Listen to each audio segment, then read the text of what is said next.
Majority Report with Sam Cedar. The destiny of America is always safer in the hands of the people than in the conference rooms of any elite. Sam Cedar. They are unanimous in their hate for me, and I welcome their hatred. We must guard against the acquisition of unwarranted influence, whether sought or unsought, by the military-industrial complex. The Majority Report with Sam Cedar.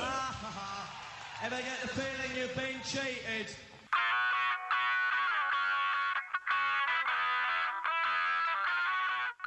It is Monday,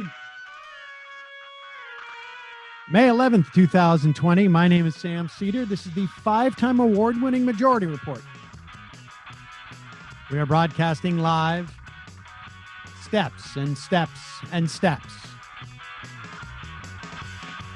from the industrially ravaged Gowanus Canal, in the heartland of America, downtown Brooklyn, USA.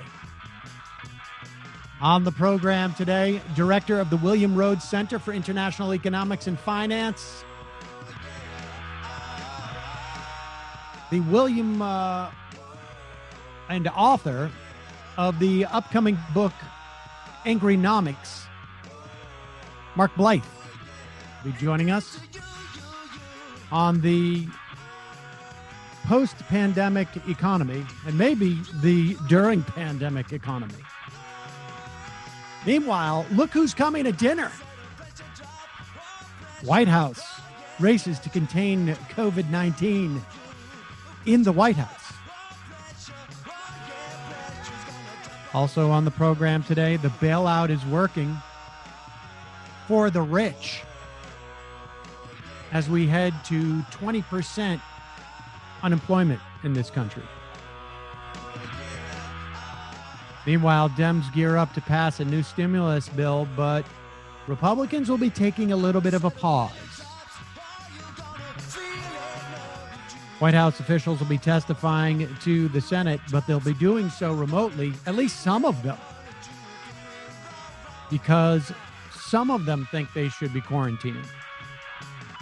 California will now be doing vote by mail. Iran offers an unconditional prisoner swap. The Georgia AG wants a federal investigation of Ahmaud Arbery. And Hearst loses its bid to halt unionization.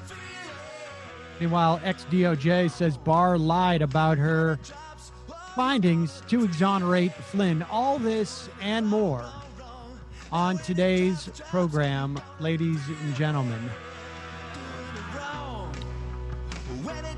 We will get to all that and more in just a moment. Brendan, are you there? Want to put that music down? Yep. All right. Got a couple of things to go, and then we will be talking to Mark Blyth about what we have happening on the economy. We got a lot of stuff to do, quickly. Let's just start with this. The big story, of course, and I know, there's a lot of people who, well, I'm sure there are varied reactions to this. I mean, Mike Pence told us he didn't have to wear a mask when he went to the Mayo Clinic, because of course he's constantly tested and everyone around him is tested. And gosh, they would never, the White House, they would never jeopardize the president or the vice president. And of course, it turns out that his spokeswoman, last name Miller, oddly enough, has tested positive. She is Stephen Miller's wife, and now Stephen Miller apparently has not tested positive. He's tested negative. It's unclear if he is. He's not going back into work, but just about everybody else is. Now the doctors, Redfield and Fauci, and Stephen Hahn, who's the FDA. They've decided to hang back from the White House from there, presumably because they don't want to send the wrong message to other medical personnel. But as far as the White House is concerned, they're trying to push this idea that there's no problem. We can open up the infection, the disease is going to go away. And as long as we save the economy, we'll all be fine. And apparently a lot of the people in the White House are freaking out now. I don't want to lie and say that this did not bring a smile to my face, but it did when I read this graph.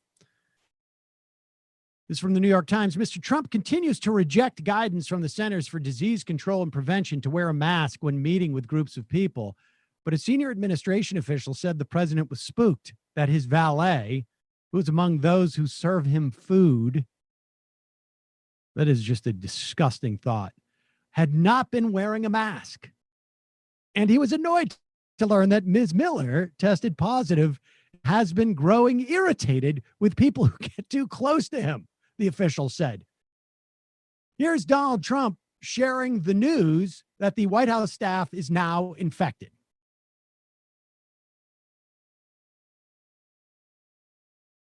Volume. You're muted.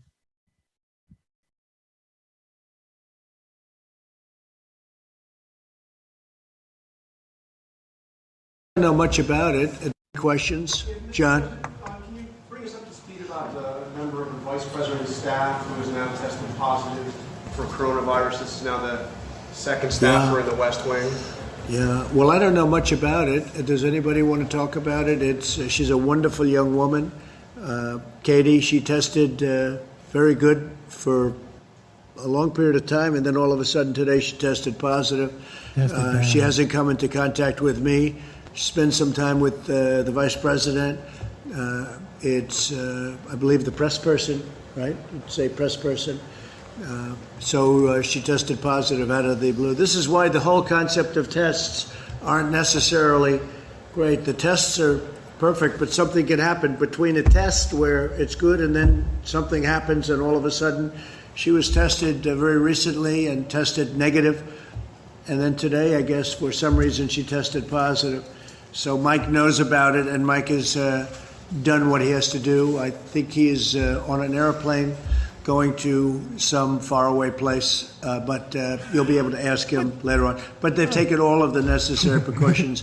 I understand Mike has been tested, Vice President, and he tested negative. Yeah, but what good are tests, right? This whole idea, this guy's such an effing idiot. It's unbelievable. Or he's just so freaked that he doesn't even have the ability to be in any way comprehensible. Or I should say coherent. You know what's weird too about this? I mean, look, obviously, the low-hanging fruit here is that the moron doesn't seem to understand that's why you test every day, because people can catch it afterwards. And I also love the fact that she clearly has not been adhering to any guidelines, that she and Stephen Miller have been doing whatever they want. And I love that. I think that's wonderful. I think Mike Pence might be on the verge of getting me to believe in some fashion of God if he keeps this up. But I love the fact that he also speaks of her. She's a great person, even though she had a bad test. Like this, it's like almost the same way they talk about people who are living in poverty. Like there's some type of moral repudiation that is going on because they have tested for COVID-19. It's fascinating. And of course, Mike is on a plane going somewhere far away. What? What good are negative tests if they don't tell you if you're ever going to get it or not? If you can't, I don't know. I thought this was supposed to see into your future. It was a future test. Folks, this ad is a warning. Our democracy is under attack from the U.S. Supreme Court. In the middle of a deadly global pandemic, people across Wisconsin were planning on voting absentee to keep themselves and their families safe. But the night before the election, 5 Republican justices on the Supreme Court told thousands of people they'd have to choose between risking their lives and forfeiting their right to vote. Supreme Court favoring Republican interests over our democracy is nothing new. They gutted the Voting Rights Act. They invited billionaires and corporations to spend unlimited amounts trying to influence elections. They gave a green light to gerrymandering, voter ID laws, voter roll purges, and now a progressive movement is rising up to fight back, because it's quite possible the Wisconsin case will not be the last 2020 showdown over voting rights to be settled in the courts. We simply cannot trust this court to put aside partisan views and protect people's right to vote. Our courts are becoming too political. It's time to say enough. Learn more about how you can join the fight by visiting demandjustice.org/majority. That's demandjustice.org/majority. And folks, as you know, I am not the most adept shopper of clothes. I don't know what goes together. I don't particularly like to shop for clothes, but I have found a far more convenient and comfortable way for me to do so. Talking about Stitch Fix. It's a personal styling company, makes you get the clothes you love effortless. Bingo. It's a completely different way to shop. It's all about you every time. To get started, go to stitchfix.com/majority to set up your profile, and they'll deliver you great looks personalized just for you in your colors, styles, and budget. I think I'm an autumn. I don't know. I don't even know what that means.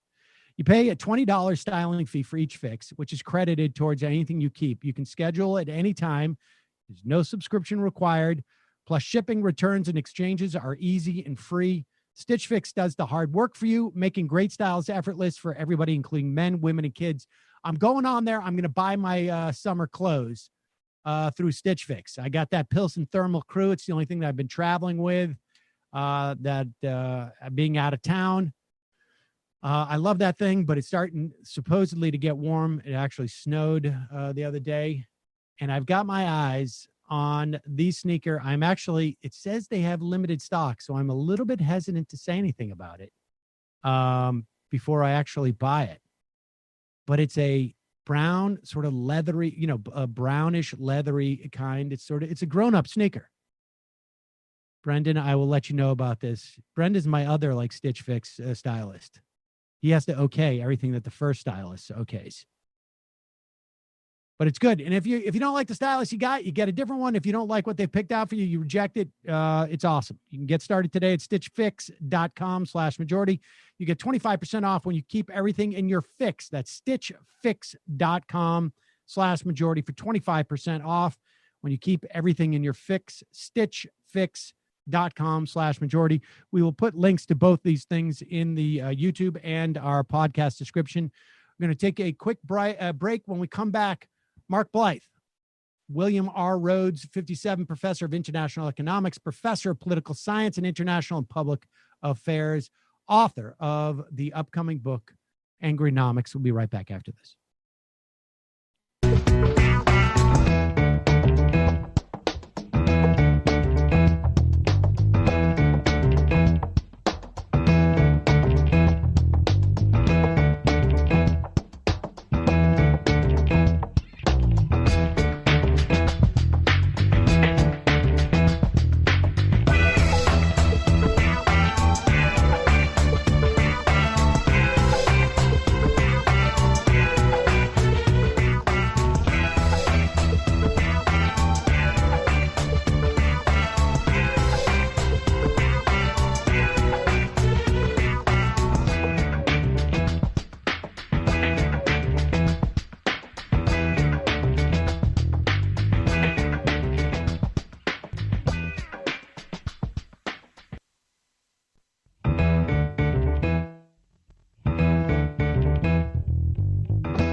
We are back. Sam Cedar on the Majority Report on the phone. It is a pleasure to welcome back to the program the director of the William R. Rhodes Center for International Economics and Finance and the William Rhodes Professor of International Economics and Professor of Political Science, International and Public Affairs at Brown, author of the upcoming book, Angrynomics.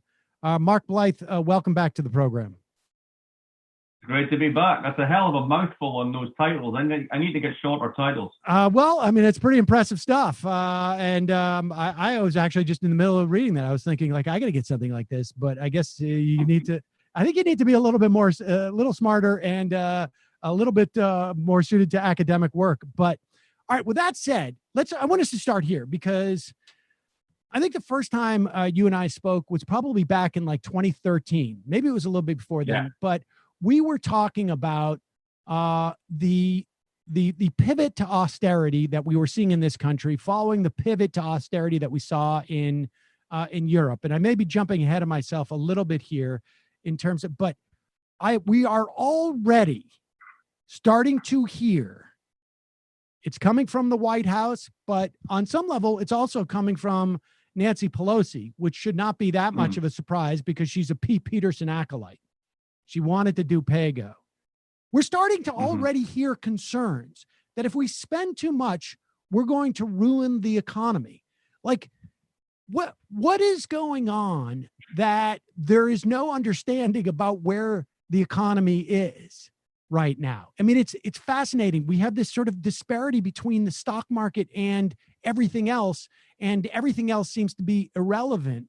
And the fact that the stock market is okay seems to be the only thing that matters. Well, put it this way. If you're part of that top 5% of people who own basically all the stocks, that is all that matters.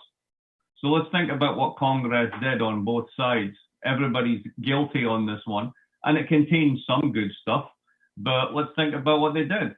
The Fed comes out and basically says, oh my God, this is going to crush everything.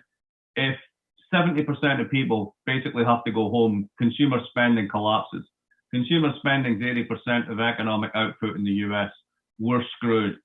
So everyone starts to panic. They start to dump stocks. They start to dump bonds. Everything's going down. So the Fed comes in with a huge number of programs, puts a floor under asset prices, basically says it's not going to fall any further. You're good. Then the CARES Act comes along. CARES Act comes along and says, hey, we've got to basically bail out businesses. Oh, yeah, and we've got to look after people as well. So we'll give all these airlines that did all these buybacks lots of cash. We'll give cruise lines bailouts. We'll do all this sort of stuff. And, we don't expect businesses to have savings or their own cash. That would be ridiculous. So we'll give them all this cash. That's great. And we'll make sure it happens really fast. Absolutely, no problem. We'll give ordinary people checks because, of course, that's a 21st century technology. I mean, we could put Treasury direct accounts. We could pay people through their phone, whatever, but we'll do checks. The imaginary here in this whole thing was that we're going to take this as a moment to basically make sure that our portfolios are okay. And then the virus should be fine. We'll be gone. It'll all be gone by summer. And then they can get back to work. And if we've given them $1,200, we're fine. Now the enormity of this is beginning to dawn on them. They've realized they've bailed out themselves and their portfolios, but the economy isn't just a question of let's turn it on and see if it goes again. Because this virus thing is a lot more difficult, a lot more troublesome than we thought. It's not going away in the summer. There might not be a vaccine anytime soon. And even when you open up, as we're beginning to see in states across the country, you've got a kind of inverse field of dreams problem. You could open it, but will they come? And it turns out the answer is no. So in those circumstances, suddenly the Austerians are coming back going, well, this isn't just temporary. We can't go on spending like this forever. What's going to happen to the national debt? This is terrible. And the same old arguments come out again. The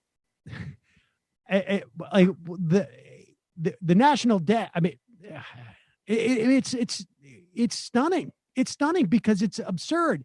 But all right, I want to just walk through some of this. What happens? So we have this this lending program by the Fed, right? I mean, they went in and they shored up asset prices, but we have this lending program where trillions of dollars are available to corporations to borrow money at basically 0% interest, right? And they should all be able to make money off of that, right? I mean, if either one of us got $1 billion for free and we could keep it for, I mean, are there terms on this? Like how long? Is it a year? Do we know? Or will the Fed keep kicking it down the road? Because obviously you can make money by just, I don't know, I could put $1 billion in a CD for that matter, and I wouldn't have to have, and I would make my living probably off of that easily. But what happens when they've got to pay it back and the economy is still in shambles? So it's not a payback question. Essentially what they're doing is it's just what we did in the financial crisis. All mortgages aren't bad, but mortgages are considered bad. So the Fed buys mortgages, swaps them out for cash. Then the people with the cash buy other things, and that trickle down starts an economy. That was, in a sense, what the Fed did. This is a version of the same thing. Think about the problem of an airline, right? So an airline makes money when it flies at 90% capacity. Just now they're lucky if they've got 9% capacity. Half the money that they got was to not cause, redundancies amongst their labor force, and all that lasts through until September. But it is literally impossible for them to make any money because nobody's getting on a plane. So this isn't a loan. Essentially what you're doing is you're giving them that money. Half of it's going to payroll protection. The other half of it is helping the operating costs of a very large, complex organization that has no savings because it basically remunerated its management at such a high level. And everybody's hoping that the whole thing goes away in 3 months. Well, that's not going to happen. Well, what about the Main Street lending program? I guess that's what I'm asking. Like, obviously with the bailout for the kind that we're talking about for the airlines, that's, more or less, I guess, the equivalent of the PPP, but for bigger companies and easier for them to get. But for the Main Street lending program, it seems to me that there's this problem that they are giving these corporations, providing them liquidity, and the assumption is, I think, is that they're going to be able to pay the Fed back. Will the Fed just keep punting if the economy? I mean, I just don't see how this is. At one point, we're going to hit this understanding that like 20 to 30 million people are unemployed, and none of the things are going to work. Well, that's the real issue. I mean, let's think about the small business program, right? So we've been basically dissing government in this country for the past 40 years. Anybody who works for the government's a loser. You should be in the rough and tumble of the private sector. You've been cutting pay, you've been cutting taxes, you've been crushing morale, you haven't been investing in anything. So the Small Business Association usually deals with about maybe, it's like 10,000 applications or inquiries in a week across the whole US.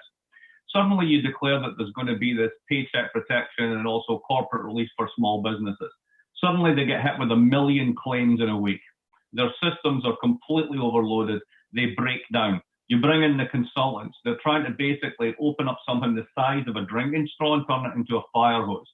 What you said earlier about the Fed was bang on. The Fed knows how to give money to banks. Banks know how to give money to big corporations. None of that has anything to do with small businesses. So even if you discount the politics, simply trying to get the plumbing in this country to work, to do what it says on the tin, is extremely difficult. We give money to banks. We do not give money to small businesses. We never built that plumbing. So when does this begin to fall apart? I mean, is it possible the stock market continue to sort of just rise? I mean, it's funny because for a long time, there's been many people who say like, the stock market is not an indication of the economy. On Friday, right, the market recovers, and on the announcement of 20 million people who are unemployed. I mean, that's just bizarre. Of course, I don't think that we've heard on CNBC. This is proof that we've been, the stock market has nothing to do with the economy. But when does it begin to impact the stock market? And I guess I'm interested, basically because that seems to be the only time where there's any sense of urgency. And so, right. and I want to pivot to what, we're talking about in terms of legislation coming up. But right now, the Democrats seem to have waited to the point where, it's like, we're about to bring out the main course, and the Republicans have already eaten as far as they're concerned. They push themselves away from the table. And I just want to know, when they come back, because it's not until the stock market starts to take a dive that I think we're going to see any type of leverage for the Democrats at that point. Yeah, I think you're right. So, I mean, if you go back to the financial crisis, people forget that when Bear Stearns went under, there was a whole narrative about how there was the one bad apple and everything's fine now. And then for the next 2 months, the markets went up until they completely melted down. Now, at that point, there wasn't this kind of Fed help to keep a floor under the prices, but we'll see how strong that floor is. Ultimately, what a stock market represents, even tangentially, is the future discounted cash flows of businesses that are listed with shares. If at the end of the day, those businesses aren't making any money because their workers won't go back to work, because the malls are open but they're bankrupt because no one can pay their rent, etc., then you got a problem. You cannot maintain that level of share price if the cash flows coming at the business have collapsed. So ultimately, there is a connection, but just now it's kind of flying in a bit of a kind of virtual gravity, which is basically because of the Fed and the floor that they've put on asset prices. And all right, so give me a sense of from legislatively at this point. The Democrats have announced that they're going to come out with, I guess this is CARES 3. They're going to try and pass it in the House. It's going to be primarily for cities and municipalities and states, which they desperately need. But also, there's supposedly going to be expanded unemployment, but they're really concerned about overpaying people. You got to be you got to watch out for that, which is just, I don't know. I mean, it's just insanity. And well, what that tells you is how little people were getting paid, right? I mean, if you can actually overpay someone when they're on unemployment, the counterfactual is, my God, how little were they getting paid when they were employed? Right. Exactly. And that apparently is not a worry of anybody in Congress at this point. They are looking for $25 billion to keep the U.S. Postal Service afloat, which the Republicans, I think, very craftily made that one of their asks. Right. And as far as I can tell, there isn't anything about voting, but maybe I'm just reading about what they're looking for from an economic standpoint. Supposedly they're going to pass this and the Republicans aren't going to do anything because they want to pause and see what happens as the money filters through. And I'm also now reading that the PPP, there's still about 40% of the funds are left because all the requests seem to have dried up. And I don't know if that's because people didn't know they could get it or they just already had to lay off their people. But give me your sense of where we stand now and then what we should be doing. No, I think that you summarized it right. The Democrats, as ever, never miss an opportunity to miss an opportunity. So they went along with the first one, which is essentially a giant corporate bailout so that they could at least get something for ordinary people. And they managed to do that, but at the same time, it was done through checks. Some of those haven't even filtered through yet, and the amount isn't going to pay the mortgage, all the rest of it. The fundamental problem, the way that they imagined the problem is and you notice the language that gets used every time, is like, we need another version of the New Deal. Something like Franklin Bloody Roosevelt is like invoked every time. That was 90 years ago. Can we get a grip on this stuff? Right? The notion that we're going to take millions of people in the middle of a viral pandemic and put them in a new version of the WPA, stick them in the desert and tent cities and get them to build a dam, that's not really what the problem is just now. So there's this incredible disconnect between the imaginary of the top Democrats and what they think they should do and what the reality of this needs to be. And the reality of this needs to be, hang on a minute, we've got a pandemic. What does that mean? It means that everybody's individual risk is multiplied by the more that they contact anybody else. So the risk is at the level of the system, not the individual. And we're finding this out the hard way by reopening all the rest of it. We need to be basically thinking of policies that allow people to basically stay in place, but at the same time are able to actually spend. We should be able to think about openings in ways that people who are far less likely to be infected or to bring those infections back are able to do that, which is all about contact testing and tracing and all the rest of it, which is the stuff that we're totally dropping the ball on. So the Republicans, you're quite right, have said, hey, we've had our bailout, screw you, we're not getting anything else. As far as they're concerned with bailing out the states states always have hard budget constraints. Some even have balanced budget amendments for politics that we know why. There's actually a Fed facility that people don't really know about, which has been increased, which allows states and municipalities to basically borrow to help them over this period. The Democrats might be able to get something through that will do something on the state level, because essentially it's states that's running the show. We're asking them to fight a pandemic in the absence of really help or strategy from the federal government, while at the same time furloughing their employees and slashing their budgets.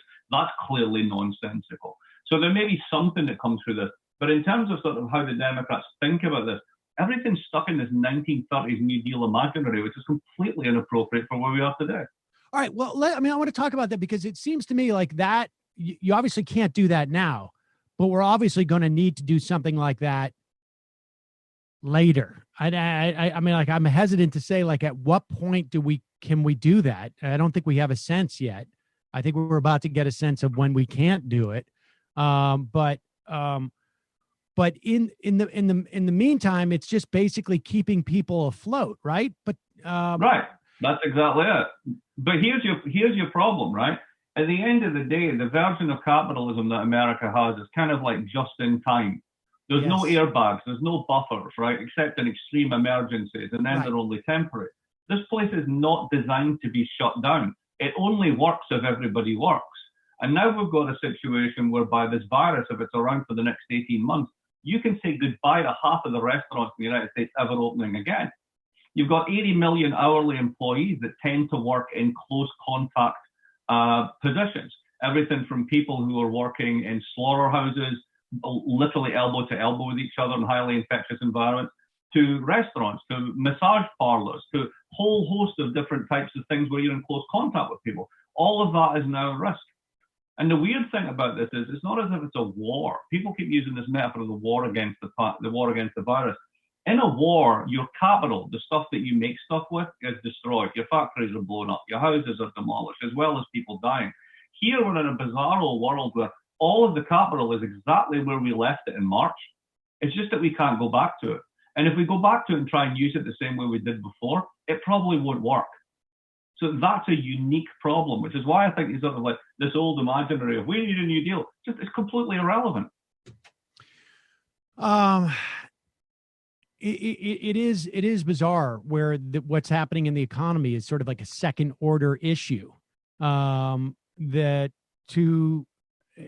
I guess it's getting that type of attention, right? I mean, can we just survive in this holding pattern if we do have, like, it just seems like things like, okay, they're punting, like, for instance, in New York, you can't evict somebody until June or July. I can't remember when it is. And I imagine at one point, Cuomo's going to have to say, actually, you can't evict anybody until September. And then it's conceivable in September, they're going to say you can't evict anybody till January. Like, there's all this sort of, it's like musical chairs on some level. And and then let's take that example to the other side, right? So the people who are renting apartments to people who no longer have any income, let's say that they or their partner has already been laid off, so their income's down. So those mortgage payments aren't made. So those mortgage payments aren't made, start to go into the banks and go into the credit instruments. That impairs the credit markets even further. A big firm gets downgraded. That panics the market. Everything's connected. And isn't there right now, I know there's a program for mortgage borrowers to punt, essentially. I think it's 3 months down the road. And I imagine they're going to extend that too. And I imagine the Fed is basically buying up a lot of those bonds, right? I mean, it's Fannie and Freddie buying in, and then the Fed's sort of financing that. And this is just... the Fed is basically plugging the liquidity gaps. Although, as far as I know, and I could be wrong on this one, what should happen with the mortgage program is you forget 3 months and put it on the end of the loan.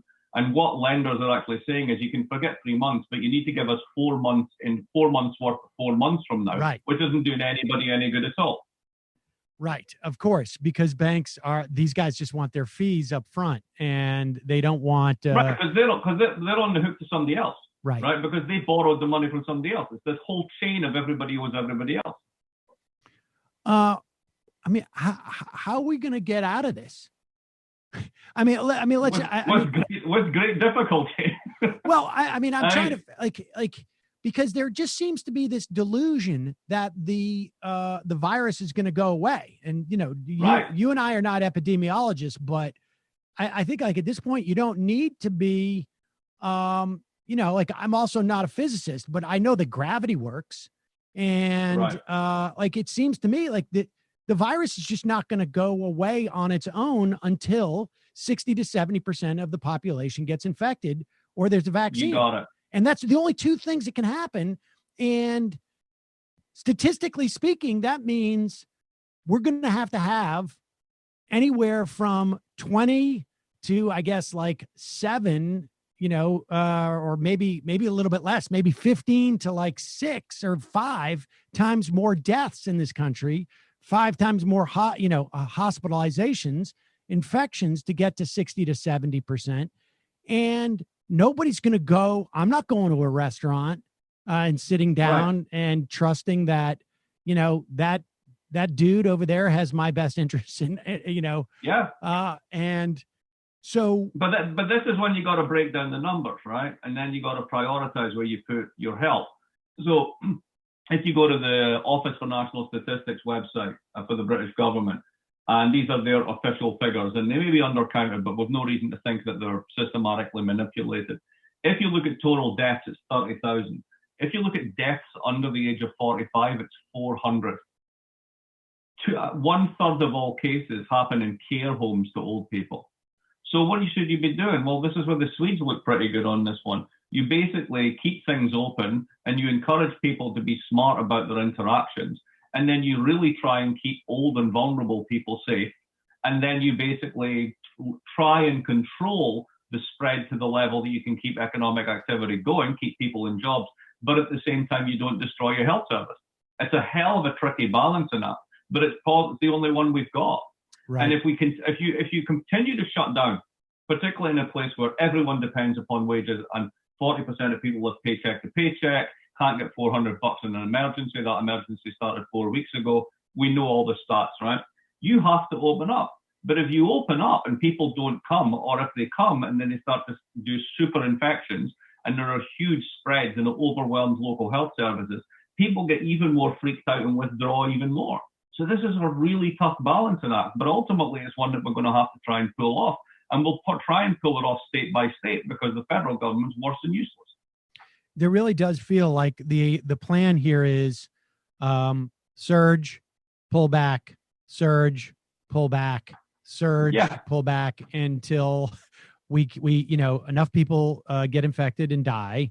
And but also we can also put it in terms of and then if you invested in contact tracing, if you had the ability to do proper testing, then you can get those numbers down. Because the minute there's been someone's infected, you can stop the spreading event. Right? You can also protect people who are way more vulnerable than others. Right. So yes, it's absolutely true that there's now 30 children in New York out of all the cases they have this weird sort of Kawasaki type syndrome of immunoresponse, right? That is horrible and tragic. God forbid my daughter succumbs to that. But it's still a handful of people in comparison to 300 million people in the United States. Right? So I don't want to play a law of numbers on this one, but you can't stay sequestered forever and expect the government just to run a printing press, because eventually the whole world will say, you know what, I don't trust the dollar anymore. We've got a long way to go before we get to that, but that is the extreme, right? And you don't want to get anywhere near that. On the other hand, if you just open it up, you blow up your economy and your healthcare service because you've got too much spread. And the only way to do this is to get into that sweet spot in the middle. Right, which would involve having some measure of leadership, and we have, as far as I can tell, zero. I mean, we have some level of competency in some of the states, it seems to me, but there's a whole another problem that comes with what you're talking about, this idea of being able to isolate the most vulnerable people, and that is people living in lower income situations. It's much harder. Just in terms of like, how do you keep, you have families who are multi-generational households. How do you deal with that? Yeah, you have multi-generational households with people who need to actually go to work as opposed to work from home. That to me seems like, on some level, the administration must, if I can figure this out, that problem, the administration surely does. And it seems to me like they're just basically saying, you know what? Most of the death is going to happen in places that we just don't really care that much about. Let's be more generous. Let's assume that they cared. Let's ask the concrete question: what could they do? So how do you rehouse 10 million Americans within 6 months? That's a tough problem. Doesn't matter who's in there. This is what Obama said on that call that was leaked the other day. With any government, this would be a nightmare. Right. With this one, it's a particular nightmare. Right. So there's no good options to this. This is where you see all of the things that make America work, right? Which is people have to work. There are no safety nets. There are no airbags, right? Everybody's at full pelt the whole time. If you don't do it, someone else will do it cheaper, right? That creates a type of society, a series of inequalities that mean that people live close together. That means if you're living in cities and you're not a high earner, your living conditions are extremely cramped. All those things, which we kind of shrugged off as that's just the way we do business, have been exposed by this virus as being killers. One of the reasons the Swedes can get away with it is not just because they're a rich country. We're a rich country too. It's because they're a relatively equal country and most people live on their own. That's hugely important if you're going to tell people to basically voluntarily self-sequester. It's not clear how you do that in East New York. It's not clear how you do that in parts of the Atlanta Burbs. So let's assume for a moment that we do manage to get through this, by January, right? I mean, just sheer statistics, even if we do it incorrectly, 60 to 70% infection rate. I think it's like conceivable that you would get there. I don't know, 6, 7, 8 months out, maybe a little bit, maybe a little bit longer. No, but nobody really knows because we haven't done enough tests to know what the actual rate of infection is out there just now. Right. But I think we can sort of extrapolate, right, from what's happened in New York in terms of testing, because they're probably testing people who are more likely to be positive than not. And so we know that it's like a maximum of like 20% in the most densely populated areas, which means that it can be anywhere from like 5 to 15 for the rest of the country, it seems like to me.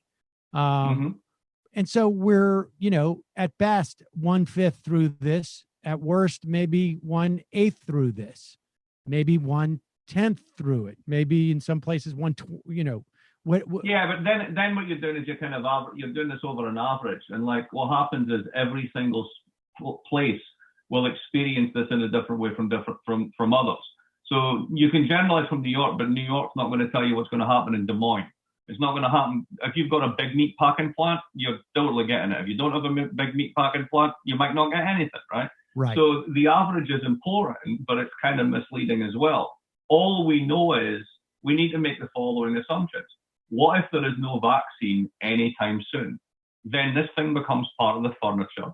We hope that you get to 60, 70%, as Angela Merkel said, but then there's still no guarantee of long-term immunity simply from exposure.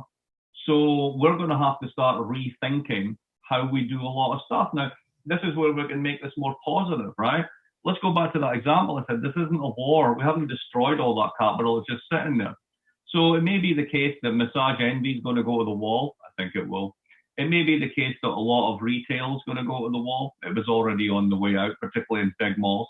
Does that mean everyone who ever worked in those sectors will never find a job again? Highly unlikely, because all of that capital will be liquidated and needs to be redeployed. What does it need to be redeployed in? Well, if we want to get through this, we're going to have to do some serious investment and changes to the way that we do healthcare. Whether it's single payer or whatever system, it cannot be one that's based on private insurance tied to employment when employment collapses. Right. So there's lots of ways that we can think critically and positively about, this is a terrible blight and a horrible problem, but we've got a good problem because we're an incredibly rich country. We've got a bunch of capital that we can't use anymore. How do we liquidate it at the minimum cost and redeploy it into things that we need? How do we use this to further decarbonization? What new jobs can we create out of this that aren't just basically make work? Because God knows there's tons of work that needs to be done. We've been talking for 10 years about upgrading America's terrible infrastructure. Well, if now isn't the time, I don't know when is, because you're still looking at negative real interest rates on long-term debt. So get to it. What matters is leadership, and it's not just a leadership at the top and a failure of leadership at the top, it's a failure of imagination. We're so divided amongst ourselves trying to blame the other guy, we can't see the fact that there's $10 lying on the sidewalk waiting for somebody to pick it up. Right. And what do we do about the consolidation that I think is inevitably going to come? I mean, I don't, will we be able to buy anything that is not Amazon branded in 8 months, 10 months? Well, that's a huge issue. And like you see the way this is working out in different countries. So in Europe, they're very concerned about consolidation, particularly by these already rich digital monopolists and private equity funds. Private equity in the US is sitting there with $1.5 trillion on the sidelines, basically making mafia offers to small businesses. Hey, buddy, you need some cash? Here's an offer you can't refuse. So they get to own everything, and the concentration goes through the roof. Mr. Bezos makes even more money, and then the rest of us still aren't forming unions and able to fight back or claim our share of the profits. That's a very dystopian way of thinking, and it could happen that way, but it doesn't have to. I mean, at the end of the day, these are corporations. They don't have an army. They don't have a navy. And if you basically have to suffer through multiple waves of a virus and you crush 30% of employment, any politician doesn't have rocks in their head is going to realize that defending the tax privileges of the billionaire class might not be a winning strategy. But then again, if you're the Democrats, you probably wouldn't do that. Right. I mean, there's a lot of politicians, I feel like, with rocks in their heads these days. I feel like we're maybe, I don't know, a decade or two away from politicians that will see this differently. But the problems are clear anyways. Mark Blyth. Well, let me give you something hopeful, right? So yes, if please. You remember 10 years ago when the austerity thing kicked off, it was Cameron and Osborne, the British Prime Minister and Chancellor, who were like, now we need to tighten our belts in the middle of a recession. And it was disastrous, and it impoverished hundreds of thousands of people, and it led, according to a lot of research, directly to Brexit and all the rest of it, right? Look at what happens this time. In comes Boris Johnson, and you get a new Chancellor of the Exchequer because the old guy was too fiscally conservative. And this young guy comes in and says, right, what are we facing? A giant consumption and supply shock. Okay, here's what we're going to do. We're going to basically guarantee payroll for 6 months. Everybody stays in their job. Nobody gets laid off. We backstop the banks. The banks front the credit to the businesses. The businesses pay paychecks as usual, and then we give it back to the banks. Well, in 6 months' time, we'll see where we are. That's called helicopter money. That's a conservative administration in Britain doing direct payments to households, alongside a now basically cooperative central bank that doesn't give a shit about inflation and really cares about basically liquidity and the stability of businesses. Even those people can make the right choices under certain circumstances. So let me ask you this. I mean, I think, Trump may be more inclined to follow that than the rest of his administration. And I'm quite convinced that like the Pensites, as it were, in that administration are going to, and I think a lot of what they're doing now is just setting the table in the event that Joe Biden wins, that they can immediately pivot to, we've got problems, we got to cut Social Security type of situation. Oh, yeah, absolutely. I mean, that's just the standard script for those guys. Look, at the end of the day, why do they do this? Because they've got all the money already, but the one thing that they fear more than anything else is a wealth tax. So I mean, think about it this way. Why was the opposition of Bernie and also Warren so vociferous, particularly amongst people who consider themselves to be the enlightened part of Democrat money? Because while they hate Trump, and they hate what they see as his racism, his misogyny, the whole lot, at the end of the day, Trump makes their portfolios in normal times go up by 20%. Right. What is it that Bernie and Warren wanted to do? Actually take away their money and their power. At the end of the day, they will happily live under a Trump administration part 2 than give power to anybody that really wants to challenge their wealth and their power. Do you think in the event that Biden does get elected, that what's going on in Europe in terms of because last time we had this austerity that kicked in Europe, it seems to me like around 2010, probably. Yeah. And then that put pressure on, and there was also obviously domestic pressure and he's surrounded by people like that. But then Obama makes that pivot in 2010, 2011 to austerity. They never quite get there as dramatic. They don't implement it as dramatically as Europe does. Europe turns into just a blinding disaster. And I think that probably, convinced the Obama administration to sort of tap on the brakes with the austerity, and then ultimately sort of, I guess, slough it off by 2014. Yeah. But do you think that starting out, if Biden gets into office, we'll be looking at a disastrous economic situation? That the fact that Europe is not pursuing an austerity agenda is going to help in terms of America not pursuing that? I wouldn't say it that way. I mean, basically, until basically the current administration, it tended to be that Europeans would pay a little bit of attention to what Americans were doing, but would ultimately do their own thing. Americans would never give a shit about what Europeans are doing and would ultimately do their own thing. I think that's still there. I think the way to think about it is as follows. When you had the financial crisis, the assumption was that unemployment and austerity were temporary prices to be paid for a long-term bounce back, the famous V-shaped recovery. The V never happened in Greece. It never happened in Italy. It never happened in Spain. At best, it was a U in Spain. And in Britain and other places, they bounced back, but that was because it was all London-centric. The provinces got destroyed. Similarly, in the United States, most austerity that happened wasn't at the federal level. The sequester was all a sideshow. It was a rounding error. It was at the state level. That's where the real stuff happened. So if you have 20% unemployment going in and you start an austerity binge, you will produce an extra 30% unemployment. So do you want to be responsible for unemployment going from 25 to 26 to 27%? Do you want to go at 30%? In the middle of the deepest recession that we've known since the 1930s, possibly, we'll see, if the economy can't restart as we hope, do you want to be the politicians that basically throw even more people out of work? I mean, ultimately, I think that the Austerians and the Republicans understand that what they're doing is essentially the protection of their assets at the price of everybody else's employment. And that's not a game you can play when a third of the country doesn't have employment. I hope you're right. Mark Blyth, William R. Rhodes, Professor of International Economics, Professor of Political Science, International Public Affairs at Brown, and author of the upcoming book, Angrynomics. When is that book coming out? That is coming out June 17th, Columbia University Press. It's a dialogue between me and a buddy of mine, and it's for everybody. It's not for the academics. It's not for the policy wonks. It's for everybody who's listening to this show. Tells you what the hell's happened and why. All right, great. What we can do about it. We'd love to have you back on after that comes out. Mark Blyth, thanks so much for your time today. Really appreciate it. Pleasure. All right, folks. I'm going to head into the fun half. If that wasn't fun enough for you. We've got some sound and other things to talk about.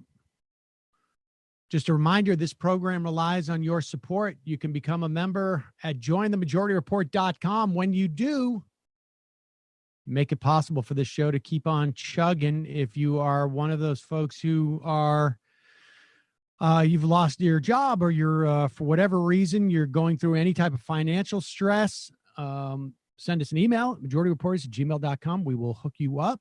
We will not lock anybody out of the show. It's been a long-standing policy. It's been the policy since day one, but obviously it just applies to more people now. And do not hesitate. Do not feel in any way that you're asking for something that you don't deserve. Sometimes people are a little sheepish about it. And look, a ton of people have been where you are. I have been without work at one point, and do not procrastinate on cutting costs. Like I say, if you're a member too, and you're worried that the membership is going to become a financial strain, if you head over to our system and as you go through the cancellation process, you will get different options So again, nobody will be locked out. If you're one of those people who can afford a membership and you're feeling confident about your financial situation, now's a great time to become a member. Join themajorityreport.com. Also, check out AM Quickie. Still doing it. You can sign up for it at amquickie.com. It is now living on our other YouTube channel, Majority Report Audio. You can find that at youtube.com/Majority Report Audio. Don't forget justcoffee.coop. Fair trade coffee, tea, or chocolate. Use the coupon code Majority. Get 10% off. It is what fuels me every day now, to the tune of an entire French press I have over here. Just keep it here in the corner, and I just that's basically it. It's the only thing that's getting me through this, at least during the daylight hours. Nighttime hours are a little bit different. Wow, what's going on? My internet connection is unstable, it's saying. All right. Also, don't forget what's happening at TMBS tomorrow night, Matt. I'm not sure about that. I was just preparing my literary hangover plug. I can look though. Oh wow! All right. Well, but on literary hangover, TMBS, let's see. I'll do literary hangover first. I froze or you? I think you froze. I think I look fine. I think it's your internet, so we might have to sort that out during the break somehow. Okay. I think, or am I freezing too? Oh shoot! Looks like we might be having a little bit of trouble. I can't tell if you're freezing or I'm freezing. This is this is our little comedy routine. I don't know. I got a message that said my internet is unstable. I don't know why that was the case. But all right. Well, so TMBS, you can check that out. Michael Brooks Show on Patreon, youtube.com/TMBS. Also, check out the No McKee Show. You can find that at youtube.com, the No McKee Show, or I should say that's No Mickey Const. And you can go to patreon.com/the No McKee Show, No Mickey Show. God damn. I don't know why I can say No Mickey Const, but I can't say No McKee Show. I can't do it. Too many things going on. Jamie, what's happening on the Antifada? Oi, I'm freezing over here. Can you guys see me and hear me? You look fine. Yeah, you're fine. Wonderful. I think Sam's freezing. Oh boy, put on a sweater. This week on the Antifada, we have an embarrassment of content for you all. Today, we released a new episode of History as a Weapon, which is a very excellent series that Sean does with the great Matt Chrisman of Chapo Trap House. This one, they look at the American landscape, current day, from the pandemic to the economic collapse to the failing political system, and discuss how the hell we got here and what the hell we might expect going forward. So that should be pretty good. I'm sure that they both yell a lot in it, and that's for patrons. But if you can't afford it for whatever reason, just contact us and we'll help you out.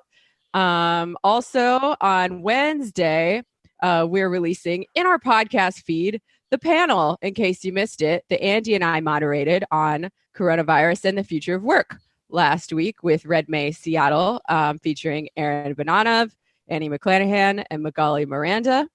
And I think we had a really good conversation about that. I want to post all of those pieces in this blog post just so I can make everybody read them because they're so good.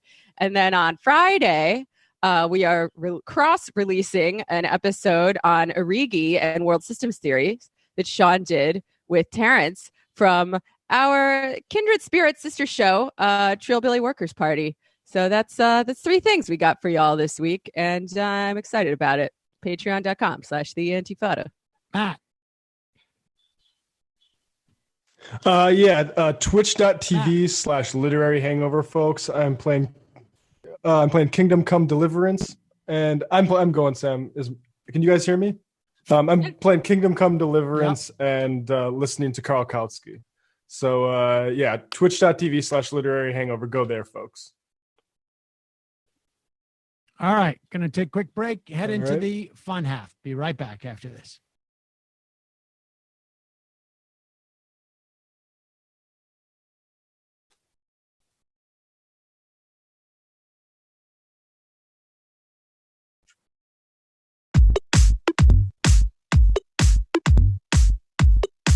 Left is best. Jamie and I may have a disagreement. Yeah, you can't just say whatever you want about people just because you're rich. I have an absolute right to mock them on YouTube. He's up there buggy whipping like he's the boss. I am not your employer. You know, I'm tired of the negativity. I'm sorry. I didn't mean to upset you. You're nervous? You're a little bit upset? You're riled up? Yeah, maybe you should rethink your defense of that, you fucking idiots. We're just going to... But dude! Dude. You want to smoke this joint? Yes. Do you feel like you are a dinosaur?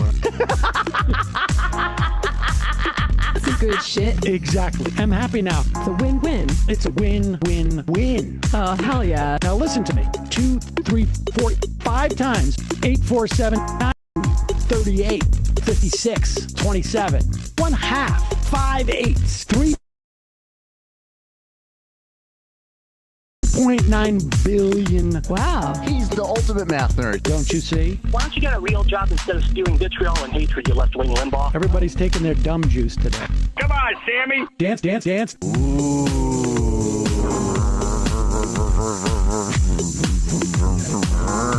Grandpa. I had my first post-coital scene with a woman. I'm hoping to add more moves to my repertoire. All I have is the dip and the swirl. Fine, we can double dip. Yes, this is $1 million a year. You're scum. You're nothing. Excuse me? Fuck you fucking liberal elite. I think you belong in jail.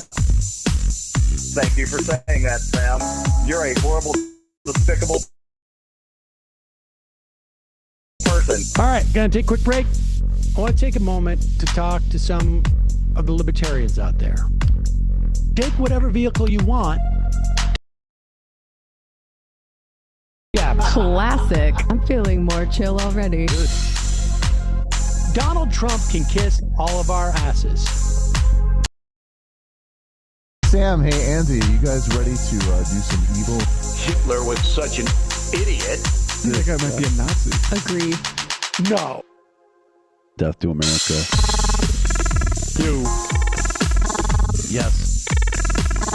Wow. Wow, that's weird. No way. Unbelievable. This guy's got a really good hook. Throw our hands up. Ooh. I gotta get off. No worries. Let's. I want to just flesh this out a little bit. I mean, look, it's a free speech issue. If you don't like me... Hey, shut up! Thank you for calling into the Majority Report. Sam will be with you shortly. We are back. It is the fun half. I think we're back. I don't know. We're having a little bit of connectivity problems, but hopefully people can hear what I'm saying. Here's Peter Navarro, this lunatic. It's out on Fox and Friends to, give everybody a little bit of a shot of optimism. Now, if you are hearing the sound of my voice and you are not in New York City, chances are that your number of infections are going up right now because things have loosened. I just saw a report, I think it was in the Tampa Bay Times, that explained that the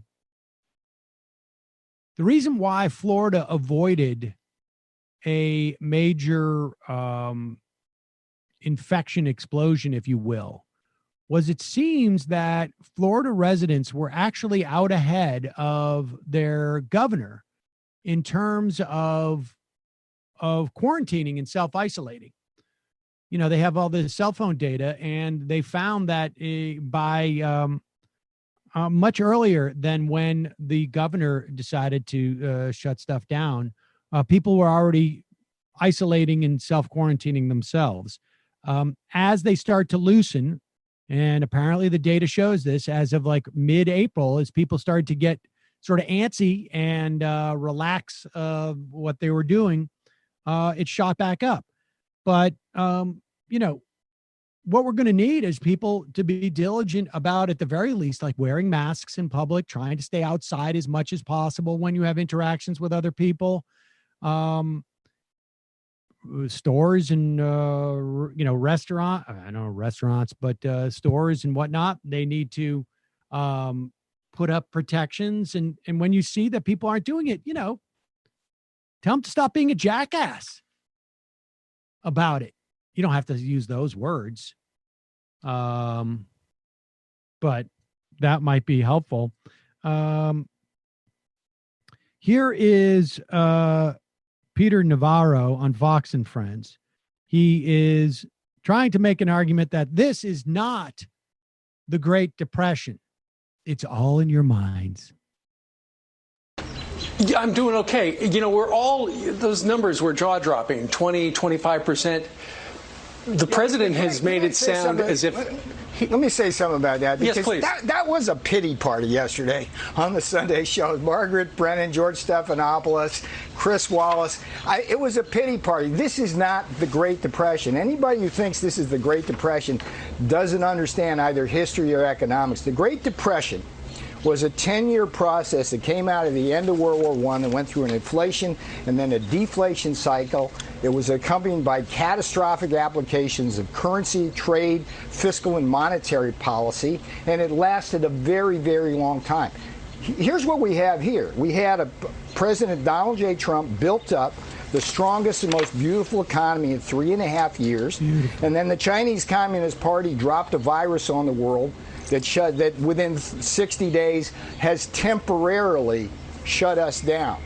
And all we need to do here is focus on the mission, the original mission of Donald J. Trump, which is to bring manufacturing onshore, to have the American people make things here, and we will move forward in a way where we will rebound. Now, it's going to be a long process because of the structural adjustments that are going to take place as we adapt to the virus socially and culturally and economically. But this Great Depression pity party stuff I saw yesterday, this ain't that. And we got a great president here who built up this economy once, and he can do it again and will do it again. So let's pause it for 1 second. I just pause it. Look at how morose the Fox and Friends look as Peter Navarro is like telling them, like, we can't have a pity party, folks. This ain't real. It's the Chi-Coms. Keep your chin up. The Chi-Coms did this. They dropped this with the Chi-Com. They had Chi-Com bats, and they dropped in this coronavirus. I call it the Chi-Com-virus. So pity party's over. You know, it's going to take a little while. Like, and they're just looking completely, they're not buying it. Yeah, that's an epic medium face from Ainsley in the middle. I was going to say, you have no idea what my friend with her chicken salad sandwich shop is going through right now. But here's Navarro continuing. I mean, this guy's the rantings of a lunatic here. All right, just do it a little bit, and then we'll play the next clip because he's losing it. We got a great president here who built up this economy once, and he can do it again and will do it again. So we need to focus on what's in the future here, and it's a bright future. Right. Yeah, got to wear sunglasses.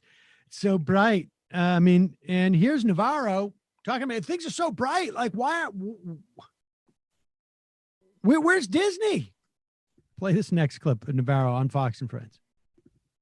I mean, I tell you, just as a personal note, it frosts me that Disneyland in Shanghai is opening this morning, while my own Disneyland in my homeland in Orange County in Anaheim, where Disneyland was born, is still shut because of the Chinese Communist Party. That makes me mad. And so the point here is that China has inflicted trillions of dollars of damages on us. And I think there should be some form of compensatory damages. And I think there's a lot of discussion on Capitol Hill about that. I love how he works in the Chi-Coms. What's Disney doing with the communists? What are they doing over there? Why is it? It's cultural appropriation. I didn't realize there was a Shanghai Disney. You're a traitor. They have everything in China. that we have, only better. I wouldn't be surprised if they already have a Venice. They have a fake Venice. Maybe they'll make a fake New York someday. In Shanghai? In China. Like an entire city, an entire... Oh yeah, they do a lot of recreations. They have like the what do you call it, the mansard roof style Paris houses too. They sort of recreate European architectural styles in massive neighborhoods. I think it's awesome, actually. I have a friend who lives in Singapore, or he's gone over to Singapore because his wife, I think, is from Singapore originally, and he said that when they landed. And I didn't hear from this direct. When they landed, they were not allowed to go to an Airbnb. They had to go to his sister-in-law's, and the sister-in-law got an Airbnb because they're Shanghai residents. They were traced and contacted the whole time. He went out to a drugstore during the time that he was supposed to be in isolation and was met there by police who had been tracing him with his phone and said, "You got to go back into your apartment." And apparently they've been able to keep it under control in Singapore in that way. That wouldn't work in this country for a myriad of reasons. One, people wouldn't agree to be tracked in such a manner. They wouldn't agree to such draconian, restrictions. But also, we don't have the competence to do any of that. We just don't have the competence. We don't have the leadership. We don't have the infrastructure. We don't have any of it. We just don't have the competence to deal with this. We're just going to have to go through it the super messy way. And everything that Mark Blyth was saying in that respect, that our country is not set up is just simply not that durable. Our system is just not a durable system to deal with these type of issues. And I don't know if it's going to get fixed in the wake of this. My guess is not for a while, assuming we get to that. I'm worried that the U.S. government is going to learn they're going to take all of the bad stuff from China and none of the good stuff, right? Because Trump has no problem with surveillance or authoritarianism over U.S. citizens, right? They're going to be like, we need to do more of that. And, the more socialistic measures that China has taken where government officials drop off supplies for people while they hang out and play mahjong, not so much. Right. Here is Brian Kilmeade and Pete Hegseth. Pete Hegseth, incidentally, used to brag about not washing his hands because he didn't believe in germs. I mean, they were only going to name him head of the VA at one point. Germs are part of the VA? They're on Fox and Friends, and they're talking about how we need a military mindset for this. We all need to be in the military and be willing to be casualties. Hegseth, where is Hegseth? Is he out in a mall? Oh no, he's in his home. Interesting. Real quick, Pete, just your thoughts in 20 seconds about 78,000 are dead. We understand how many got the virus and will. I get it. But at the same time, can you get the military mindset with the masses of take on the enemy because we have no choice? Sitting on the sideline will destroy the country. How do you get the military mindset for the everyday American? The military mindset is a patriotic mindset. It's what forged and founded this country. It is courage. We can be responsible. We can follow guidelines while also reopening. We have to reopen, guys, right now, even in some of the more difficult places, or the livelihoods of people is going to crush more folks, or as many, I'm not talking in a statistical sense, as the actual virus itself. So I think we can muster it. We've done it before, guys, and I think this is another chance to rise to that challenge. When did we do it before? Anybody? What does anybody get any explanation from General Hegseth about when we did it before? Maybe the mall shopping after 9/11. Right. How old is that dude? I mean, if there's anybody who should be on the front lines of getting out there, it should be Pete Hegseth, who doesn't even believe in germs, and he's a young, strapping guy. He should be out there right now. If he wants to set an example, how about not hiding out in your apartment or in your house or wherever he lives, and do this out and find the most crowded place you can. You're just calling into the show via your computer or your phone anyways. Get out there. This is like another one of those sort of like keyboard warriors. Yeah. Put your money where your mouth is, man. Exactly. I He's mean, not showing leadership. He should be out. He should be in the front. He should be right at the beginning with the sword, yelling "Charge!" for sure. I have heard this described actually as a kind of anti-wartime economy, right? Because in a wartime economy, you need to be ramping up production. And in this economy, we do need to be ramping up production of certain things, right? Like masks and ventilators, but we also need to freeze all unnecessary economic activity to the greatest degree possible. Yeah, that's what Blyth had just said. Basically, he's like, all the capital, it's $10 sitting on the table. Essentially, that's basically it. It's all just it's right there. Really, it's totally different. Here is Steve Mnuchin on the Chris Wallace program. He still wants a payroll tax cut. I mean, what we're just seeing is like this very strange negotiations that are playing out that don't seem to be getting much attention. And it is so much of this is kabuki. Donald Trump is not going to sink the post office. He's already gotten what he wants out of this whole thing. He put a Republican in charge of it. You're going to try and privatize and lock in as many changes as they possibly can in the short term. They're not going to get rid of the post office because they know that a lot of their voters rely on it.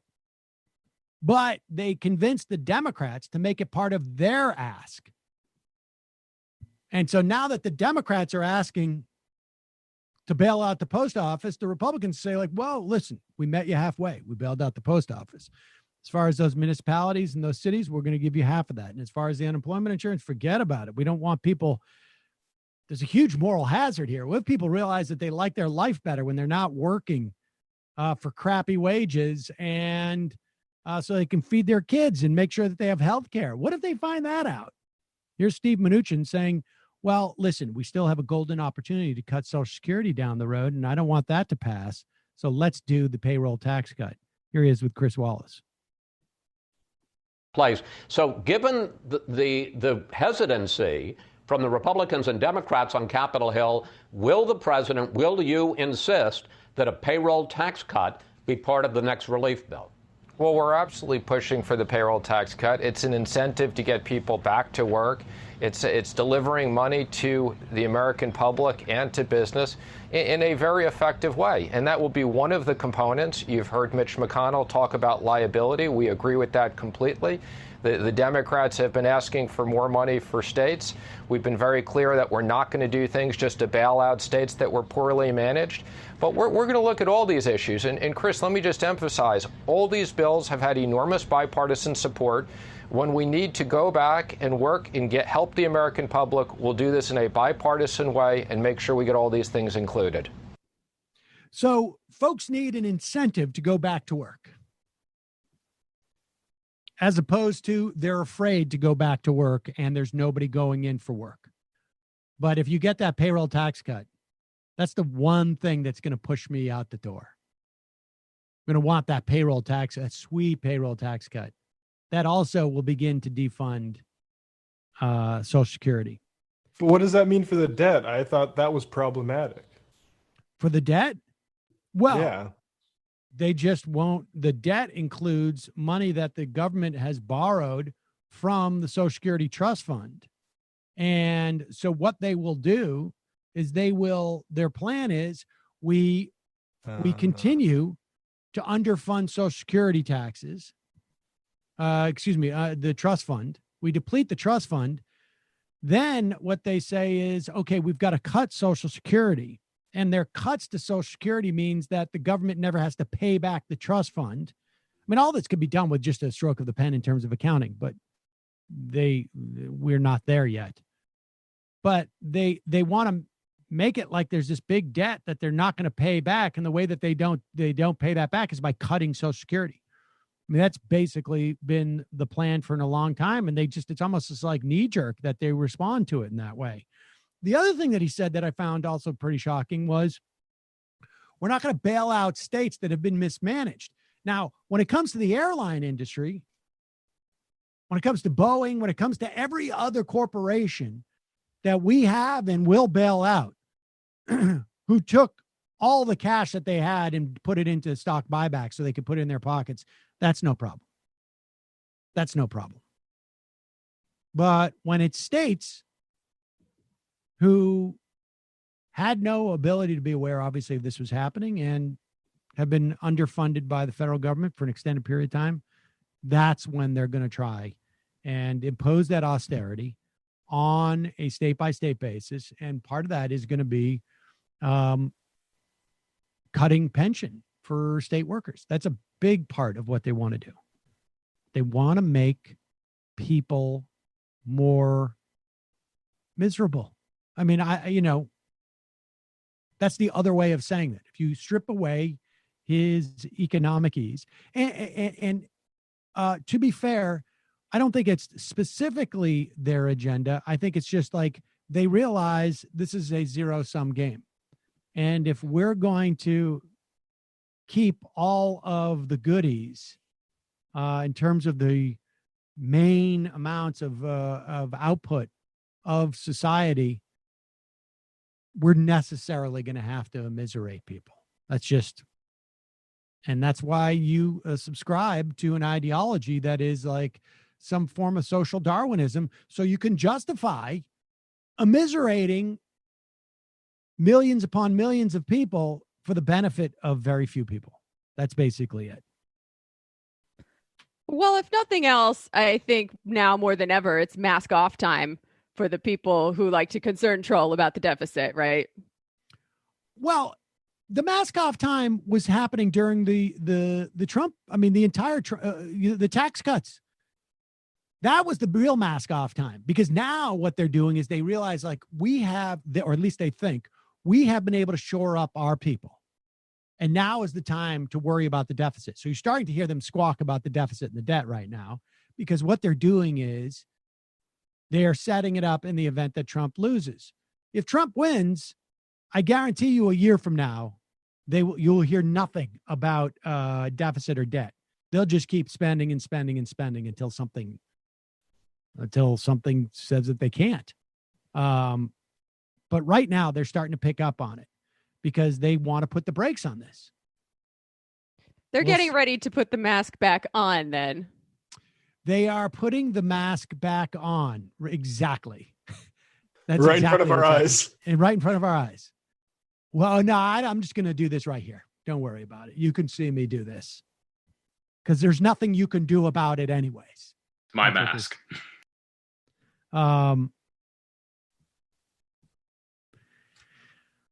Boy, Fox and Friends, they're really going off today.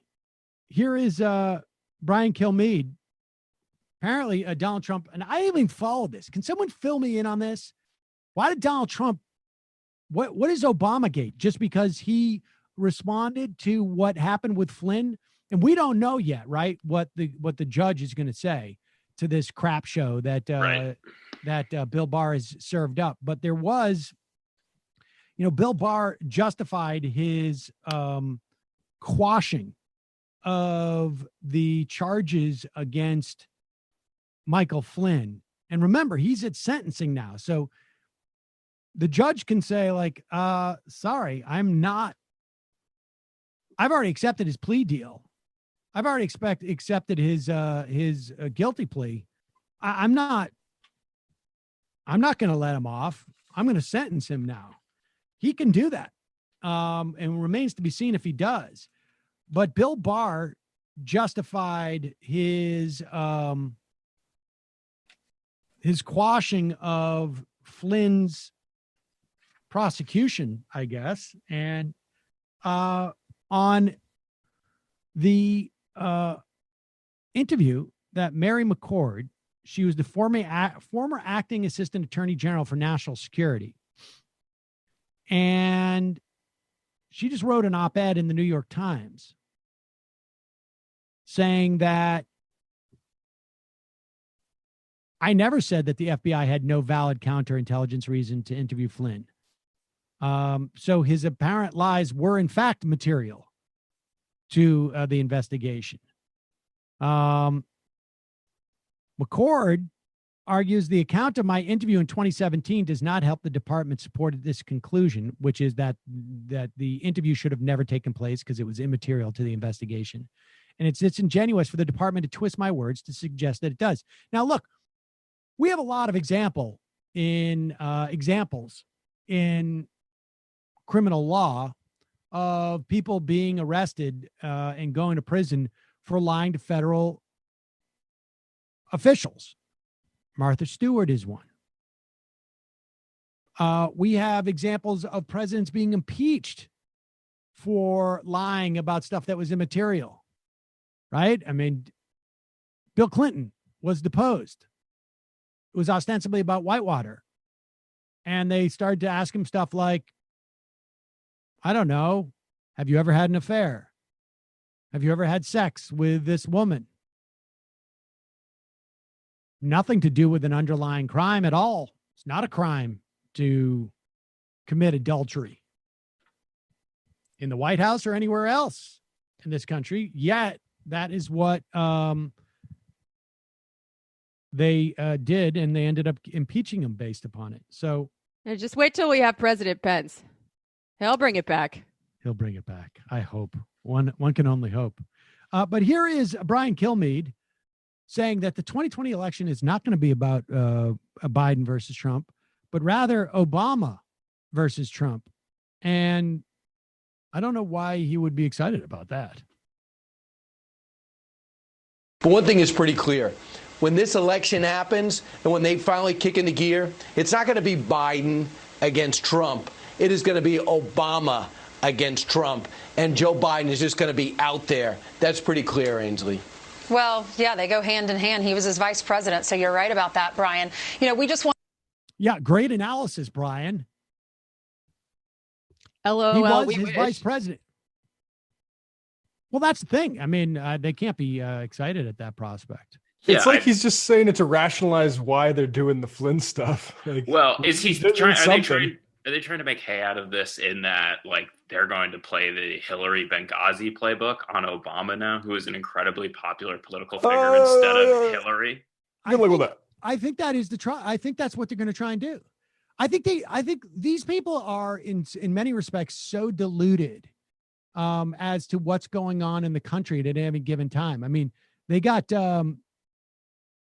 That doesn't mean that at times their delusion is immaterial to their success, but the delusion that exists amongst this right-wing echo chamber, I'm not necessarily excited about it. But the idea that they think that this would be a good showdown between Donald Trump and Barack Obama is sheer insanity.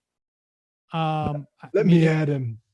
I mean, they're sitting there going like, this is, Joe Biden is just like, is shadowing for Obama.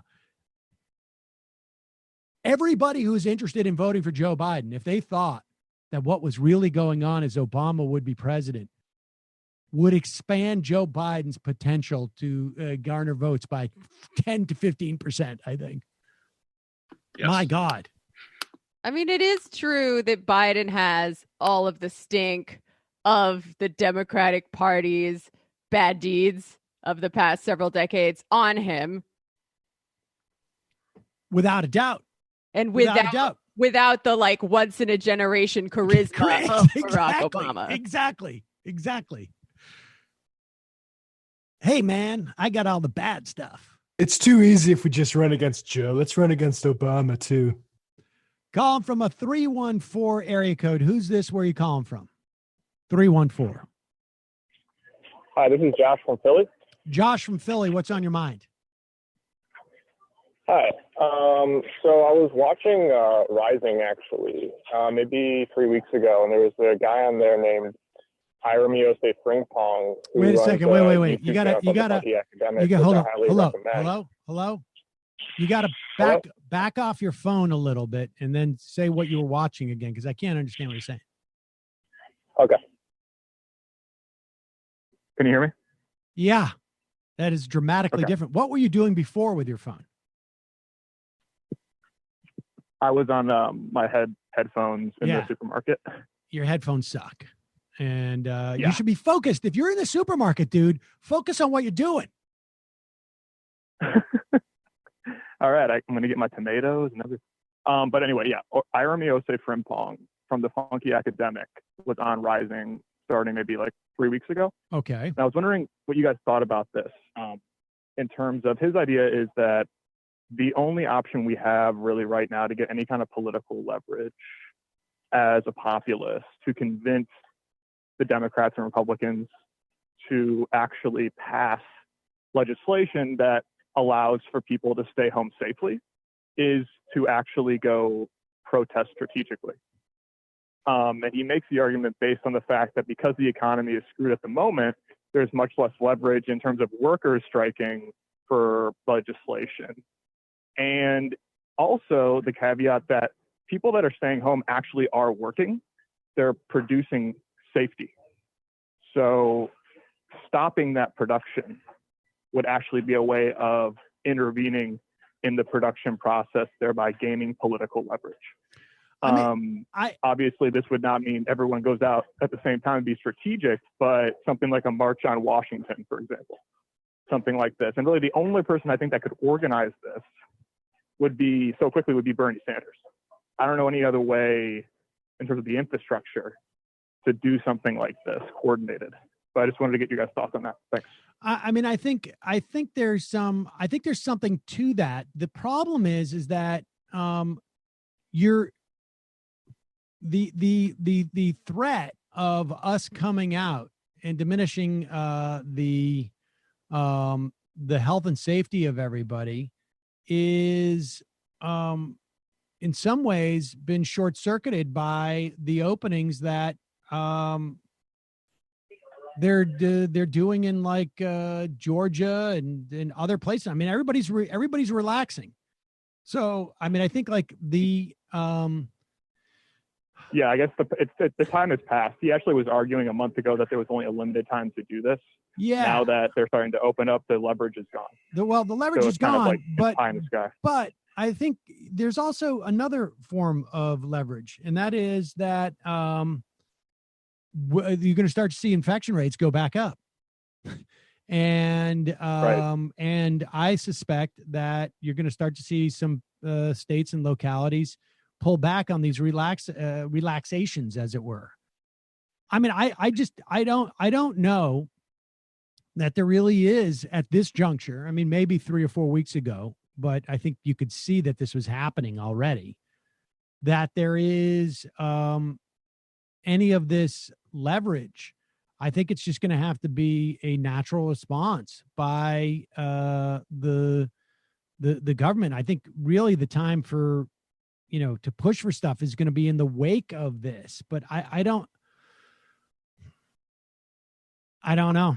Well, I mean, it's also just a messaging thing too. I think I agree with you that there's also like a problem with the Republicans kind of the right wing, alt-right people doing this first makes the mainstream media, if we were to go out there as people on the left, kind of putting us in the same ilk, meaning we're, just like them, gun-toting crazy people trying to change things not in a safe manner.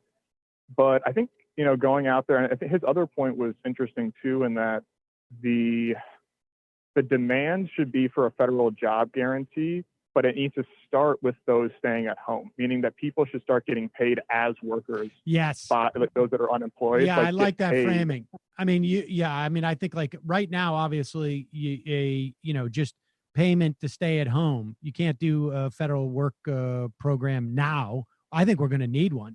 I also think there needs to be, economic automatic stabilizers that kick in if we don't hit certain benchmarks. The Republicans are talking about the opposite, but I don't have any ongoing programs that are helping people at this point, as far as I know, that are indefinite. But yeah, I mean, I think that's a good way of framing it. The federal jobs program, which includes you're on quarantine duty and, stay at home and isolate. Yes, I agree.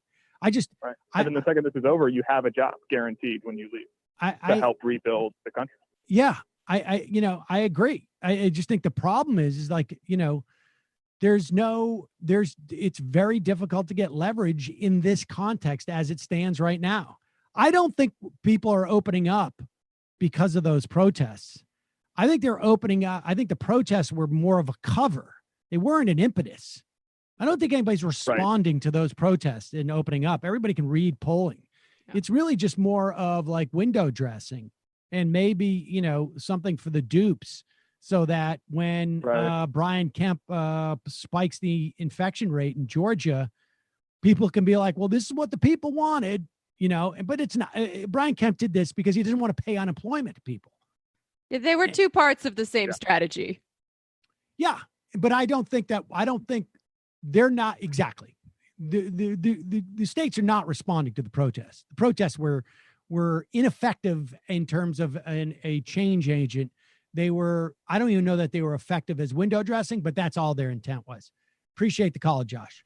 Can I add one thing? I also like the idea of a reduction in the work week. And I think that will pair very well with an environment where we need to reduce crowding in the workplace. And we've already seen the environmental benefits of reducing the work week and the number of hours that everybody spends commuting. It's been tried in other places, obviously not here. So hopefully going forward, that'll be good too. And maybe paired with a jobs guarantee, but where you work less hours but get paid for the same amount, we could get some kind of better work-life balance going for people. I mean, that would be like in a sane country. That would be like phase 2, right? Phase 1 is your self-isolation. Phase 2 is, workers go out in specific people can go out, specific place, retail outlets can go out, and you diminish the number of workers, and you have your workforce work like 2 days a week, 3 days a week, 3 days a week, 2 days a week. You do something like that. That's how I envision what, if the kids go back to school in September, I imagine it's going to be, kids are going back 2 days a week, and different kids go in during the course of the week. 1 week you go in 2, 1 week you go in 2, 1 week you go in 1, and then it switches each week so that there's less density. My kid goes to a school with 4,000 kids in high school. They're not going to all come back at the same time. Not in the short term. Sorry about that. Calling from a 570 area code. Who's this? Where are you calling from? Hello, Sam. This is Dave from Scranton. Thanks for taking my call. Dave, back off your phone just a little bit, buddy. Okay, sorry. We all know the problems with the Democrats, but after we see the damage by Trump, it's scary that many are still repeating the very same talking points from 2016 when it comes to 2020. I think someone with a bad hair dye job screaming at the camera promoting Trump or even Tucker's fake populism isn't helpful. And I think many on the left and many Democrats became complacent after the midterms and forgot how much worse it could be if the Dems didn't win the House. I mean, the election is not the end. Before making a protest vote, we need to look at the decades of damage 4 more years that Trump would cause. Okay, more Supreme Court justices, more right-wing federal judges. Okay, I mean, and just look at all the cuts by Trump that came after 2008. Look at abortion rights going away. The cuts to school lunch programs, still trying to cut food stamps during the pandemic, cuts to Medicaid, disability, SSI. A million children were cut off of health care. He destroyed public sector unions. The EPA cuts. I mean, recently it was just the Deepwater Horizon, BP oil spill. Trump removed EPA regulations that Obama put in place to prevent that from happening again. Okay, everybody's worried about me now. Dave, Trump cut, Dave, I get USDA inspectors. Dave, I get your point. Your phone's breaking up a little bit, and so it's a little bit hard to. But yes, I agree. I mean, and I appreciate the call. You don't even need to have a bad hair dye job to make that mistake. But look, there's just simply, I understand why people would not vote for just pure emotional reasons, but there's no rational theory behind its theory of change behind issuing a protest vote. I mean, if the theory was correct, Joe Biden would not be the nominee. Like, you can teach all you want, establishment Democrats a lesson, or you could try to, but you also have a problem with, millions of other people who are not establishment Democrats. They're just voting. And the obvious lesson, Democrats won't learn the lesson. You know who else won't learn the lesson? The people who thought in 2016 that if Donald Trump becomes president, that we're going to get some type of huge liberal or leftist backlash, and the entire country is going to be on board with turning this country left, as opposed to the first instinct of the vast majority of people in this country who are going to vote against Trump is just to get rid of Trump. Those are the people who didn't learn a lesson. And frankly, it wasn't so unpredictable. I mean, that's one of the things that I was saying in that summer was I've been through this before. I saw what we got after Reagan. I saw what we got after Bush. And that's just not the way that human beings respond. They don't go, I want to go from the frying pan, into nirvana. They go, I want to get out of the frying pan.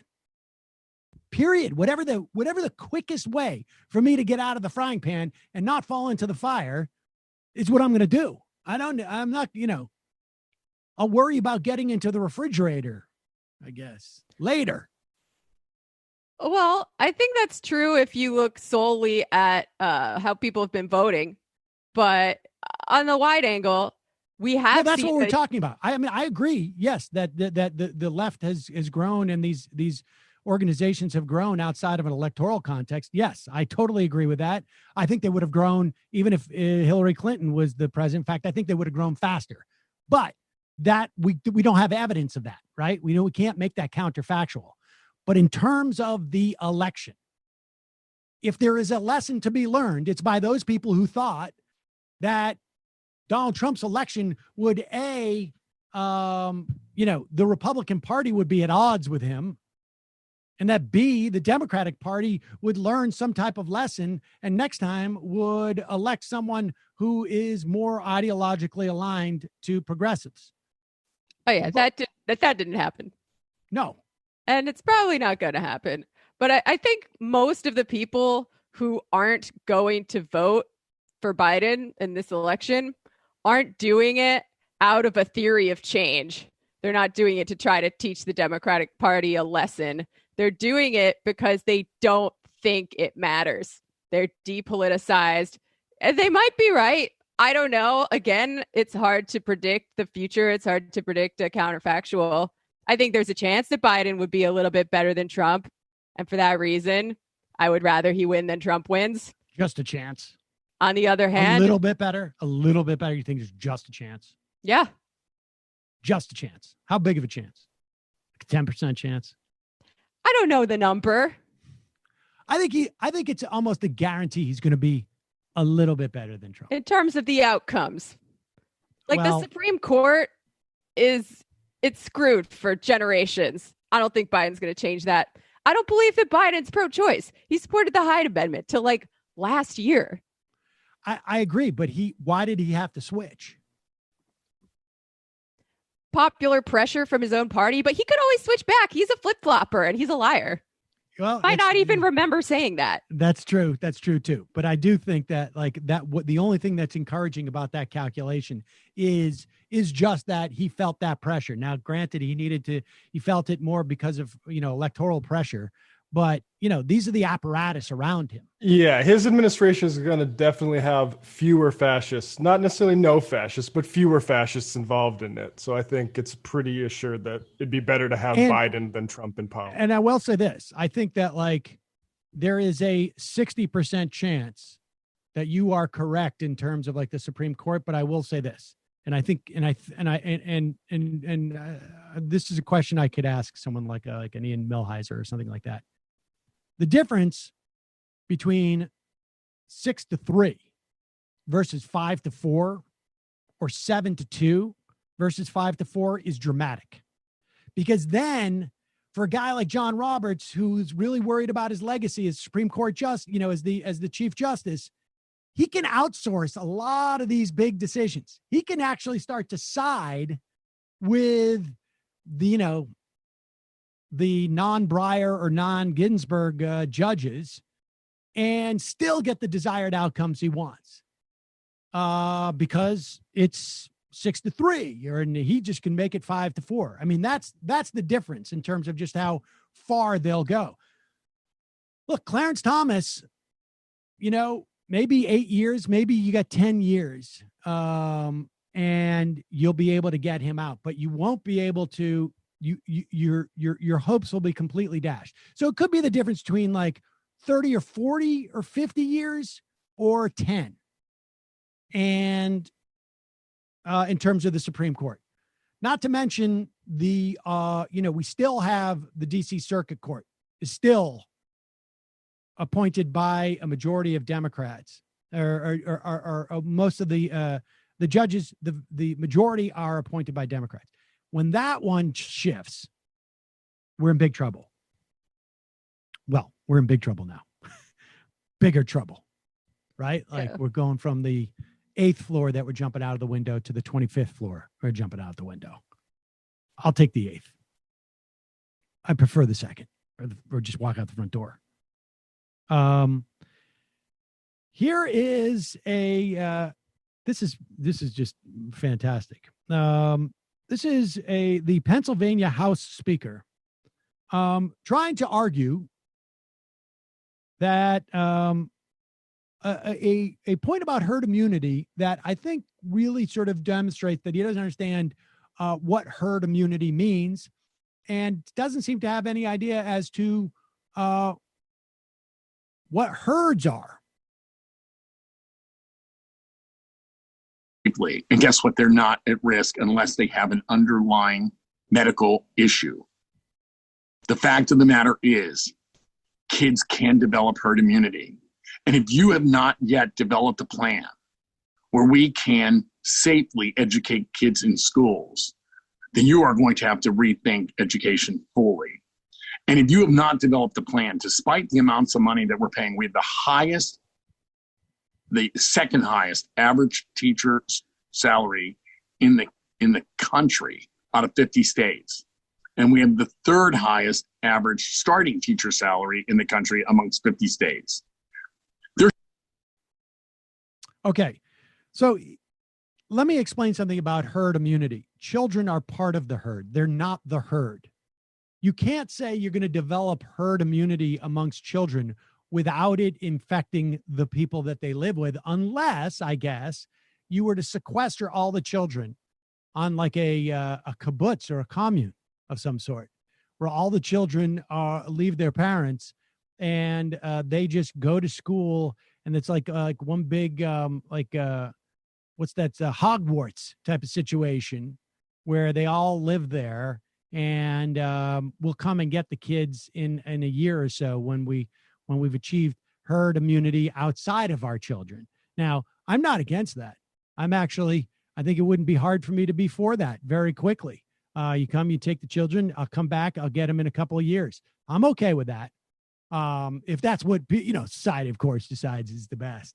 But other than that, this guy doesn't seem to have a freaking clue. And he's just pissed that they're paying their teachers a decent salary. I mean, saying you're a second or third highest payer of teachers in the country is like you're the what is it, the prettiest person at the ugly show or whatever it is, or what there's some saying there, but he shouldn't be bragging about it because the baseline's not that high. But the idea that these teachers, we're paying them a lot of money, they should figure out how to teach during a pandemic, seems a little ridiculous to me. Well, you heard what Margaret Thatcher said, right? There are no herds, only individuals. There you go. Exactly. Calling from an 801 area code. Who's this? Where are you calling from? Ooh, is that me? Yeah, it is you, I think. Is this 801? Nice.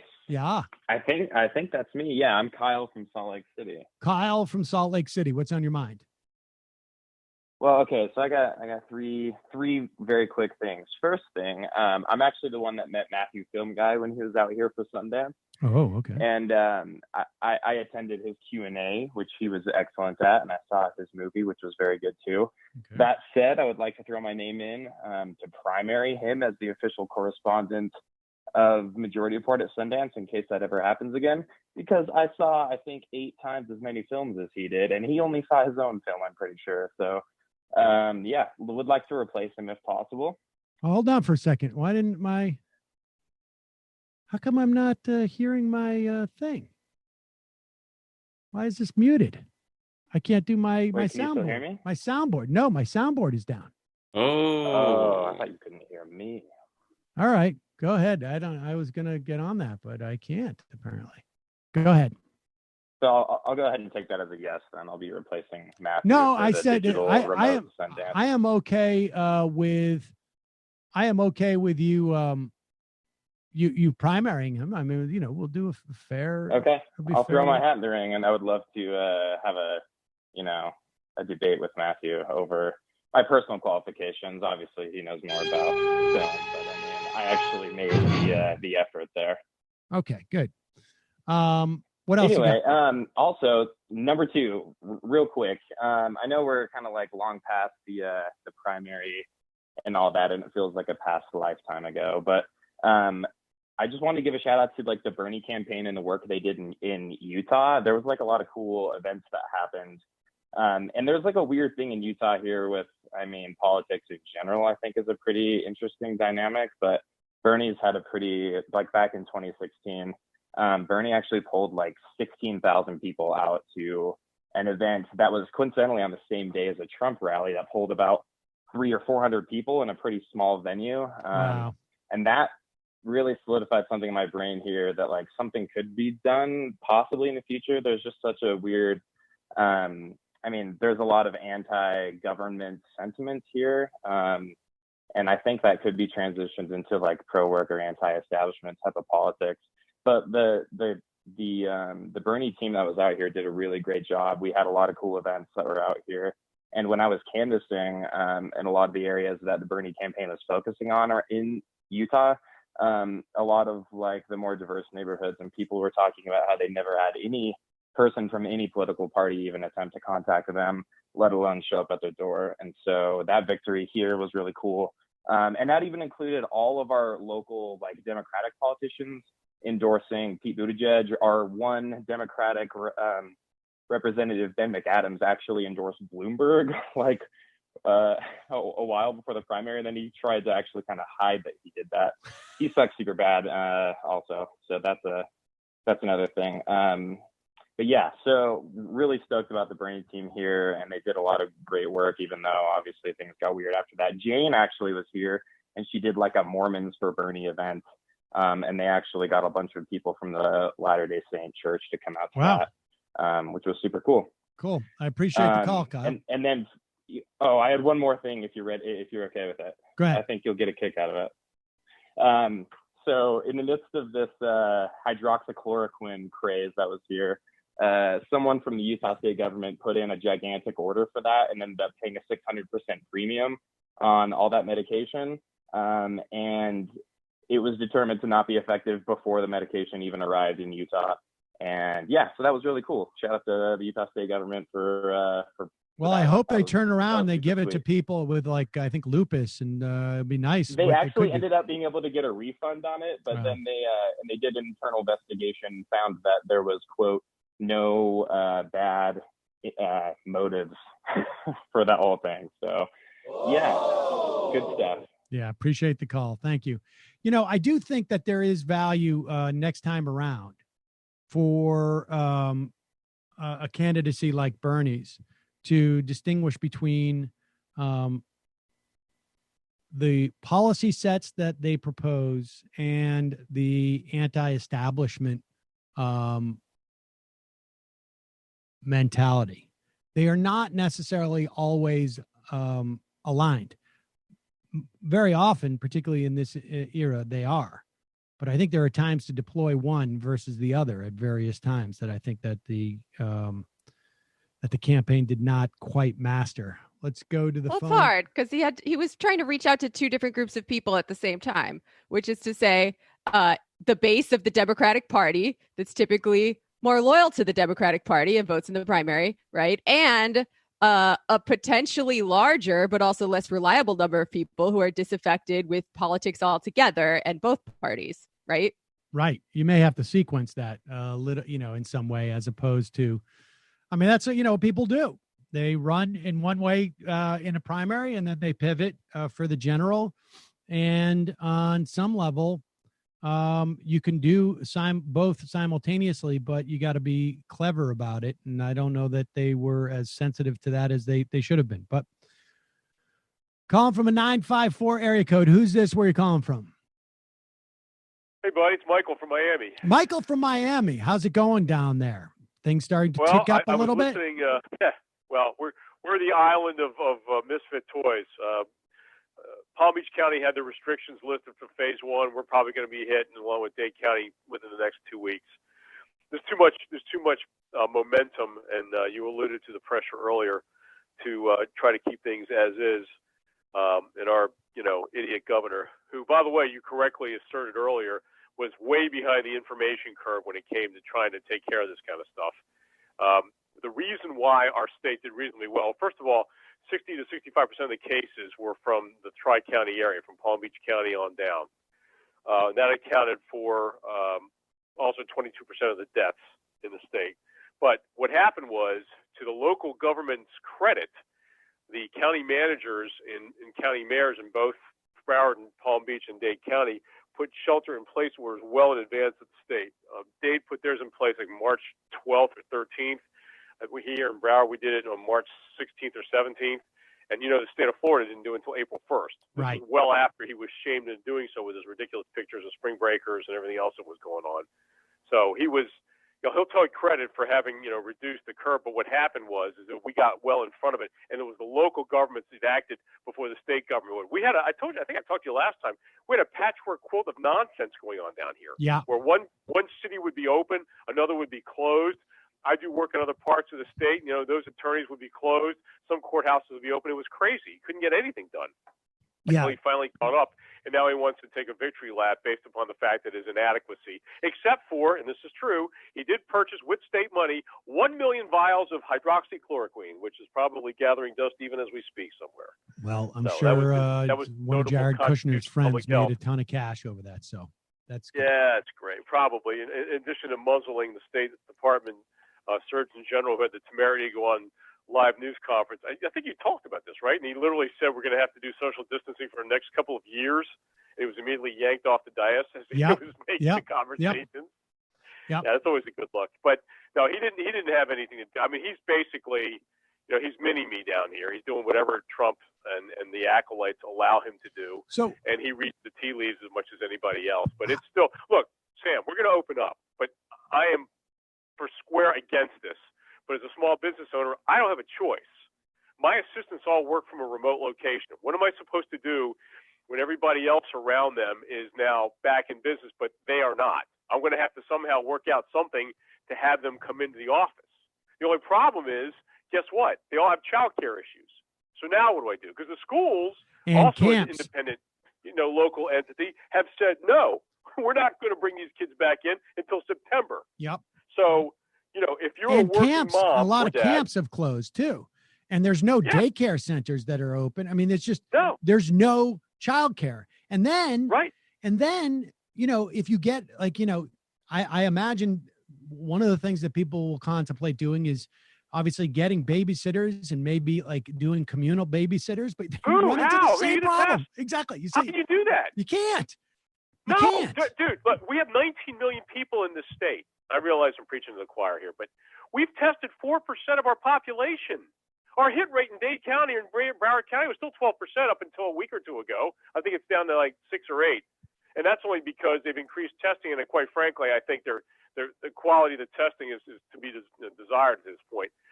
I drove down to see my parents for Mother's Day yesterday. On the ride down, which is about a 90-mile ride, I must have seen a half a dozen food bank lines with cars stretching back miles, okay?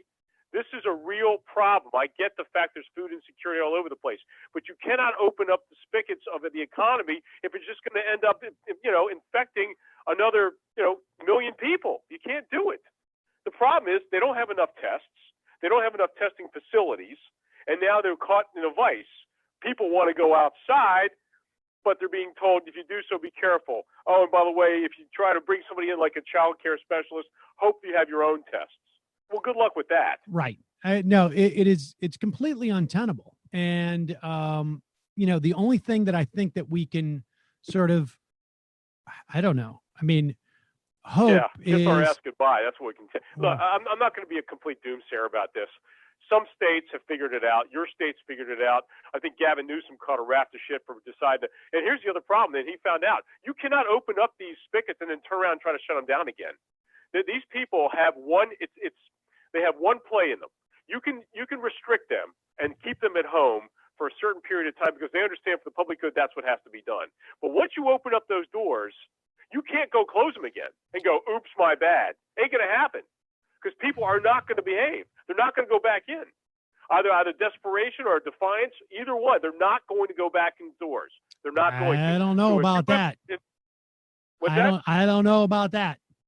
Well, unless there's a mass, unless you have literally tens of thousands of people getting sick and flooding the hospitals, the local governments will not have the wherewithal or the political will to do what they did 2 months ago. All right. Explain to me, Michael. Explain to me. I don't mean to but no, this please. Explain to me how that doesn't happen. How what doesn't happen? How everything that we were afraid of, flatten the curve.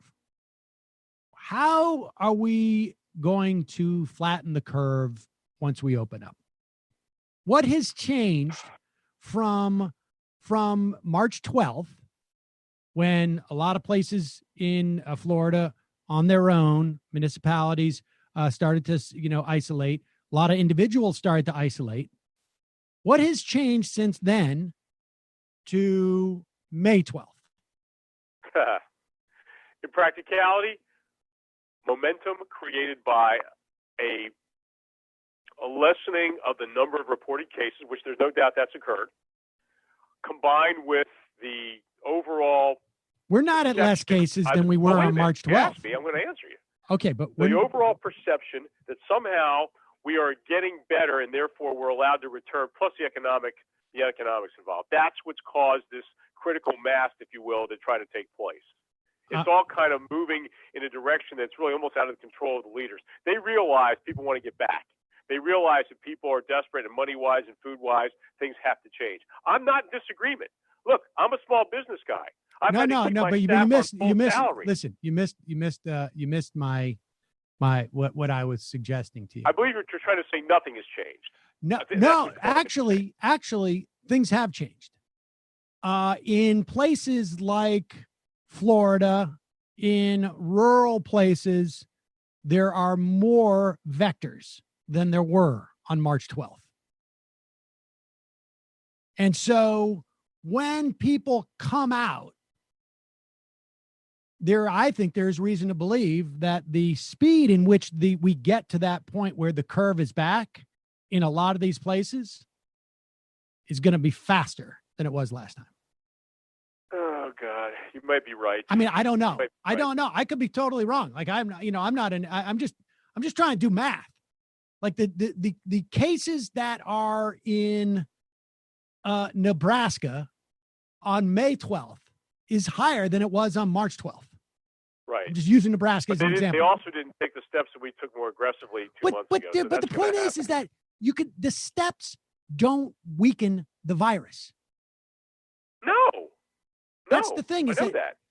This does not aggregate until you hit 60 to 70%. None of it aggregates. It's like show business. I did a sitcom last year. Great. Who cares? It doesn't aggregate. And It doesn't aggregate until you hit that threshold. Yeah, it's called the drop in the ocean theory. There's no benefit. There's no benefit to society in terms of their ability to operate, whether you have a 1% infection rate or a 20% infection rate. In fact, when you have a 20% infection rate, well, you've taken those people off the table, but it implies that it's around more at that point. So that's the only thing. But this is fortunately, I only have to live with this prediction for another couple more weeks. And then we will start to see. I don't know if you're right. I suspect you are. But I think, and I don't know if you've had these people on the show. You've addressed the psychological impact of this stuff. Literally the fact that people have had to live they've been closed in. They have the ultimate cabin fever. You've addressed that on the show, I assume, correct? I mean, we haven't had an expert on. It might be worth it, but I think everybody knows what they're experiencing. It's a everybody knows it, but it's a different. If you're in different parts of the country, like down here, because it's 75 degrees and nice outside, the temptation to go to the beach and go outside and ride your bike.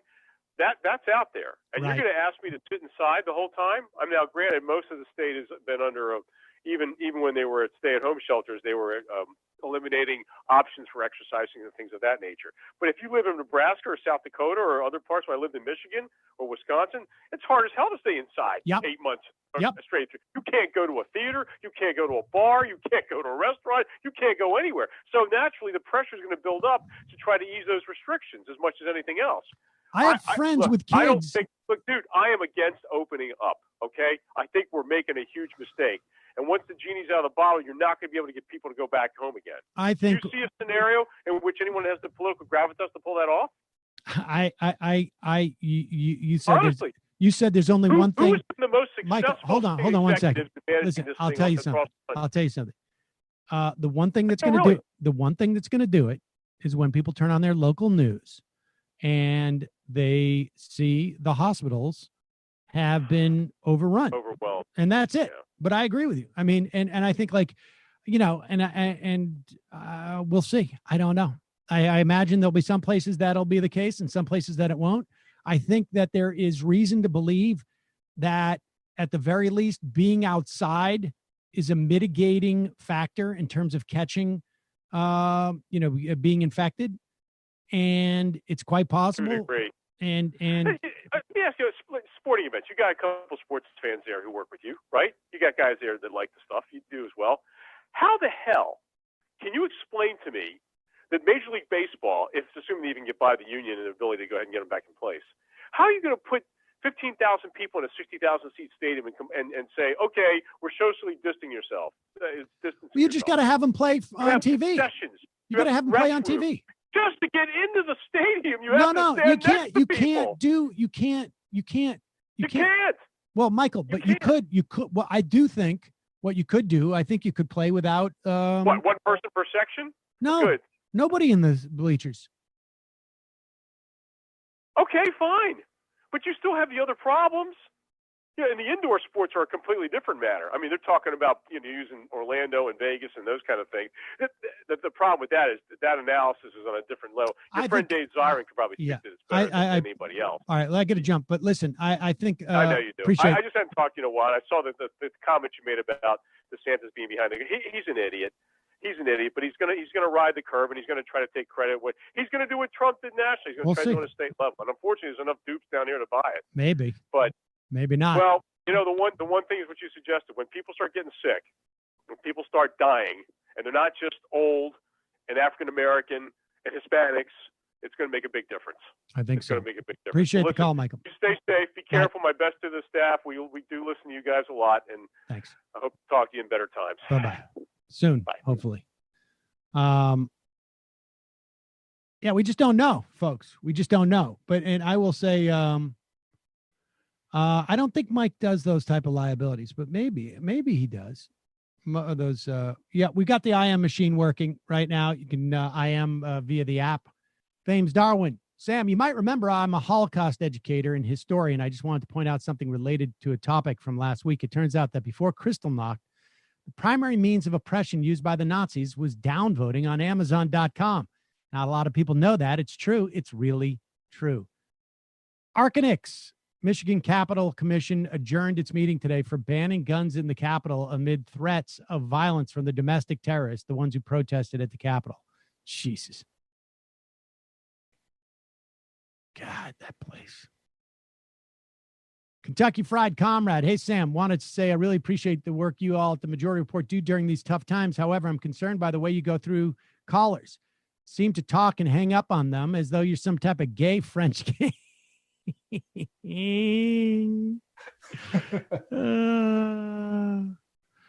Yeah. What's wrong with that? Betsy DeVos, been real concerned about people in rural areas. Their hospitals are far away and some have closed. Indeed. Teacher in Czech Republic. Do you see the article in today's New York Times about the 10-4 strategy? 10 days at home, 4 days working with alternating groups, but it claims there are 3 days after infection for people before people can transmit the virus. Is this true? I never heard that before, and the article didn't give a source. I don't know. I mean, I've heard conflicting things. I don't know that they know. I don't know how long it takes to get hold in your system and then become, and then I've also heard conflicting things about how long you can transmit the virus if it's contingent upon being asymptomatic or not. I don't know. And this is the stuff that's like, one of the things that we are, you know, like I do think it is possible to do things like this 10-4 strategy. Whatever, there's probably a bunch of different strategies. The problem is we don't know the broad principles that we're supposed to be operating on. Like, if it's 3 days and believe me, like, you know, on some level, my situation here is a bit of a microcosm of that because my ex-wife and I are trying to figure out how we can, you know, maintain some X-ness and not necessarily because, you know, one of the reasons why we're X is that we don't tend to agree on things, like how to handle things. And so what would be the way in which I could live my life the way I want to, and she could live her life the way that she wants to, but we still maintain this conduit of children between us. And so it requires, like, you know, okay, how many days do we need apart? And how many days do the kids and us exes need to quarantine to make sure that the kids aren't passing on something to the other person if we were to go about doing this? I mean, it's incredibly complicated. And, you know, part of the problem is that we don't know. We're just taking guesses. So, yeah, it's 14 days supposedly is the, you know, where you self-quarantine, but they're not self-quarantining because there's also the parent involved. So if the parent has infected the children on, you know, day one, or doesn't become infectious until day 3 or 4 or 5, which we don't know, then actually the children need to be away from the other parent for more than 14 days because they could get infected on day 4 that they're with the other parent and then go to the other parent after 14 days and within 4 days infect the other parent because they still have those extra 4 days. I mean, it's just, we don't have these broad principles, and society is going through the same problem as this. And there doesn't seem to be any capacity in terms of our leadership to seek these broad principles, to communicate these broad principles. If nothing else, that is what the Biden administration would do better. I'm quite convinced of it because he wouldn't feel jealous about the doctor getting more time. Or like this guy who wouldn't sell my hydroxychloroquine and hurt my business. Like that's what's going on here. Yeah, you hear that, everybody? Vote for Biden so scientists can figure out how Sam can have a break from his kids. Well, it's not so much the kids, but the general principle is there. Are you all there together? Calling from a 484 area code. Who's this? Where are you calling from? 484. Huh? Let's try somebody else. Calling from a 910 area code. Oh, hey, this is Brandon from Wisconsin. Brandon from Wisconsin. What's on your mind? Nothing much. Just you don't know, my wife's a postal worker, so of course the big news with the new Postmaster General is kind of a little bit of bad news for the workers there. Yeah, I'll say. You know, they're probably going to start private. Yeah, so that's kind of on my mind, and also just issues with my aunt too, because she works for a hospital in Illinois, and she recently made the news because of basically speaking out on the conditions there and the lack of PPE. So kind of keep her in your thoughts as far as hopefully like not getting any repercussions for that. Yeah, and kind of like the last thing I wanted to talk about was I'm sure you're aware of the whole like pandemic kind of stuff that's out there. Yeah, let me just explain this to the audience. There is it's not QAnon, but there is a conspiracy theory subculture that has developed around this movie called Plandemics that implies that, and it's very closely associated with the anti-vaxxers, is my understanding, that that this is all a hoax in which to, I think, empower Bill Gates or something.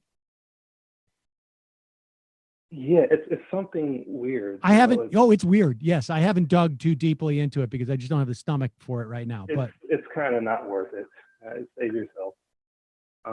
It's basically it's on the lines of kind of it's like the Illuminati New World Order stuff. It's right. Like they're so competent to try to take over the world, but they're not too competent to like cover up their own tracks. Like, right, of course. I recently got into an argument. Yeah, I recently got into an argument yesterday with someone about like they're saying that the CARES Act, that it was pre-planned because a bill like originally started on the 24th of January in 2019. What they didn't realize is that bills can be amended and changed from their original intention. So like I had to literally make a video for this person and show them on the website how you can go check the summary of a bill from that time period, because they were thinking that this COVID, like the whole COVID plan was, made in last year around January. Well, everybody knows like that the Illuminati has the ability to start a pandemic, have it go and follow a pattern in which they want, but they are just loosey-goosey when it comes to revealing their legislation beforehand. Yeah, no, there's a lot of stuff like that. There was, and I appreciate the call, Brandon. There's always stuff like that. The whole Obama birth certificate thing was like, he has the ability to buy off the entire Hawaiian infrastructure to lie about his birth certificate. But what he doesn't have the ability to do is to forge a birth certificate. That's why you could never get it, because it's in a safe somewhere, and they can produce. He can forge a birth certificate of live birth, but you can't forge a birth certificate. Why? Well, of course, because it is imprinted on kryptonite, and there's a limited amount of kryptonite in the. I mean, it was just bizarre. Yeah, they went through the trouble of forging the announcement in the Honolulu paper at the time, but not a birth certificate. It's pretty stunning what they will believe. Speaking of stunning what they'll believe, here is the Pope of the Jews, Ben Shapiro. He is not just the person who is the arbiter of whether you're a Jew or not. He also finds time to be also a top law enforcement scholar who has an interesting theory about how you can get, what perjury means and what lying to a federal investigator means. Here he is. The Logan Act is a century-and-a-half old piece of legislation that is overwhelmingly believed to be by legal scholars unconstitutional. It basically says that if you're an American citizen, you can't carry out your own foreign policy. Not only is he an American citizen, though, he was the incoming national security advisor. There's nothing remotely illegal about him talking with the Russian ambassador. So he fibbed to the FBI, right? That is the part that is undisputed, is he fibbed to the FBI. Then it comes out that there are all sorts of documents that make it look like the FBI is attempting to get him to fib to the FBI simply so that they can then turn him against other members of the Trump administration and maybe start moving up the food chain toward President Trump in their quixotic quest to get Trump on Trump-Russia collusion. Well, it turns out that after 3 years of this, basically bankrupting Michael Flynn, after 3 years of him being in danger of having to go to jail for violation of fibbing to the FBI, and I say fibbing as opposed to lying because it's sort of a fib when you lie about something non-material. Right? It is a lie when you lie about something material. Like there's an underlying crime. Did you do the drug deal? Like, nope, didn't do the drug deal. Turns out you did the drug deal, right? That's lying to the FBI in pursuit of a crime. If they ask you, did you eat ice cream yesterday? And you're like, nope, didn't eat ice cream yesterday. Eating ice cream was not a crime. That's why I'm using the term fibbing as opposed to lying. I am deliberately downplaying the extent of the lie because I do not think that this was a material lie, and neither did the DOJ. Actually, he's wrong about the DOJ did not think it was material. In fact, he can check that New York Times opinion piece today by the investigator involved at the time. But there is no crime of fibbing to federal agents. That is true. You can't be arrested for fibbing. You can only be arrested for lying. And the fact is that he lied on multiple occasions. Why would he lie or fib? Now, I remember when Ben Shapiro was, looking back on why President Clinton should not be impeached, which incidentally, you'll recall, is the only legal proceedings that can take criminal proceedings that can take place against a sitting president for his immaterial fib. But Flynn impeded an investigation. And we should also say, not only was he involved with meeting with the Russian ambassador, which I think is probably fine. Guy was involved in working for other countries while he was servicing that role. Get on the payroll of other countries, entertaining the proposition that he kidnap a Turkish exile in this country. Fethullah Gulen, right? Yeah. I mean, it's unbelievable. And hopefully the judge who knows this stuff just sentences Flynn anyways. But it's fibbing. He's the Pope of the Jews and the Pope of the lies, Ben Shapiro. And the Pope of the dictionary, apparently. That's right. Well, the legal dictionary. He gets to rewrite the statutory code. Here's the thing. The reason why it is a crime to lie to federal investigators, as opposed to it being a crime to fib to federal investigators. Reason why that distinction doesn't exist is because you don't get to choose. You don't get to choose later to say, like, turns out it was immaterial because you weren't able to prove anything. Well, part of the reason why they couldn't prove anything was because people were lying to them. And if you say that it's okay for people to determine what is that they're doing is a lie and what is a fib, then you have no way of compelling people to tell you the truth when you're involved in an investigation. That's that. It would make FBI, questionings a lot more interesting if you could, though. If you could choose? Yeah. That's something I'm allowed to fib on, I think. Yeah, that's something. Is that a fibbable offense? Can I fib on that one? Yeah, I'm only doing it to spare the FBI's feelings. Meanwhile, Fox News is, and you can see them. It's fascinating to see them flail around for this. And I'm just wondering how this comes around to Biden. It will eventually. None of this stuff. I will say one of the things that makes me feel like there's going to be an opportunity for Joe Biden to beat Trump is the inability of the right to really build. And again, like I've said in the past, I don't think there is a huge constituency of people who are going to vote based upon the Tara Reade allegations. I'm not even convinced that even the ones who are convinced that it's true will refrain from voting against Trump in that situation. I don't think it's going to change that many people's minds who've already made their minds up. Agree totally. And there's been no project that I've seen yet from the right that is going to be effective in suppressing, or that I've seen so far, in suppressing the vote for suppressing Biden's vote. Like in the way that corruption and just sort of like general disgust at politicians was deployed against Clinton, right? Because the idea is not that Trump is better. The idea is that they're both equally bad. And therefore, it's like, I don't want to engage in voting because they're both equally bad. Here is Fox basically, again, sort of like, and we heard this morning, right? On Fox, they start off with Brian Kilmeade saying it's going to be 2020 is going to be Obama versus Trump. And it's almost like they can't find the thing that's going to stick on Biden.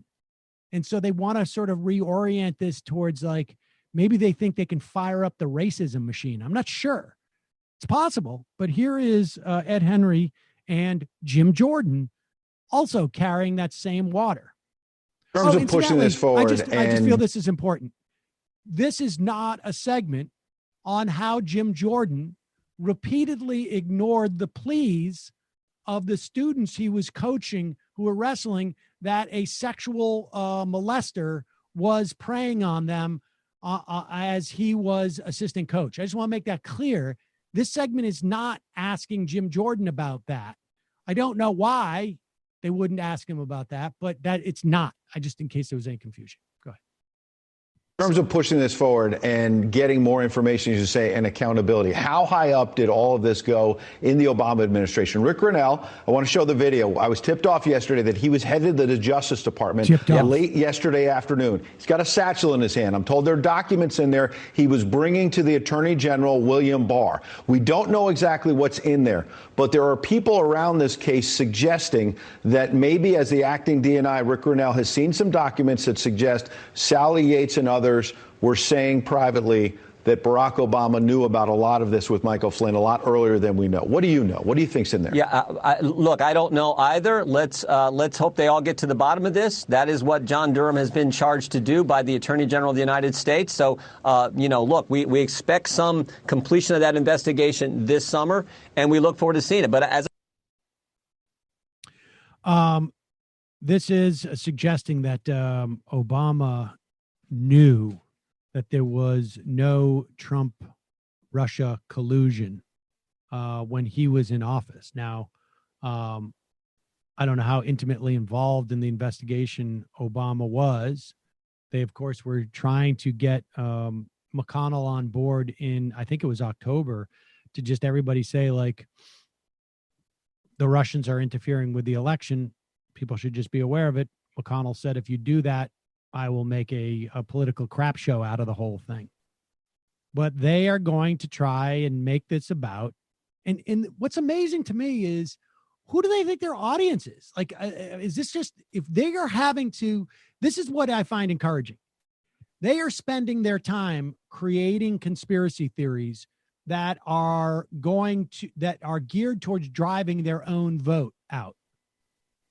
as opposed to conspiracy theories that are geared towards suppressing Biden's vote.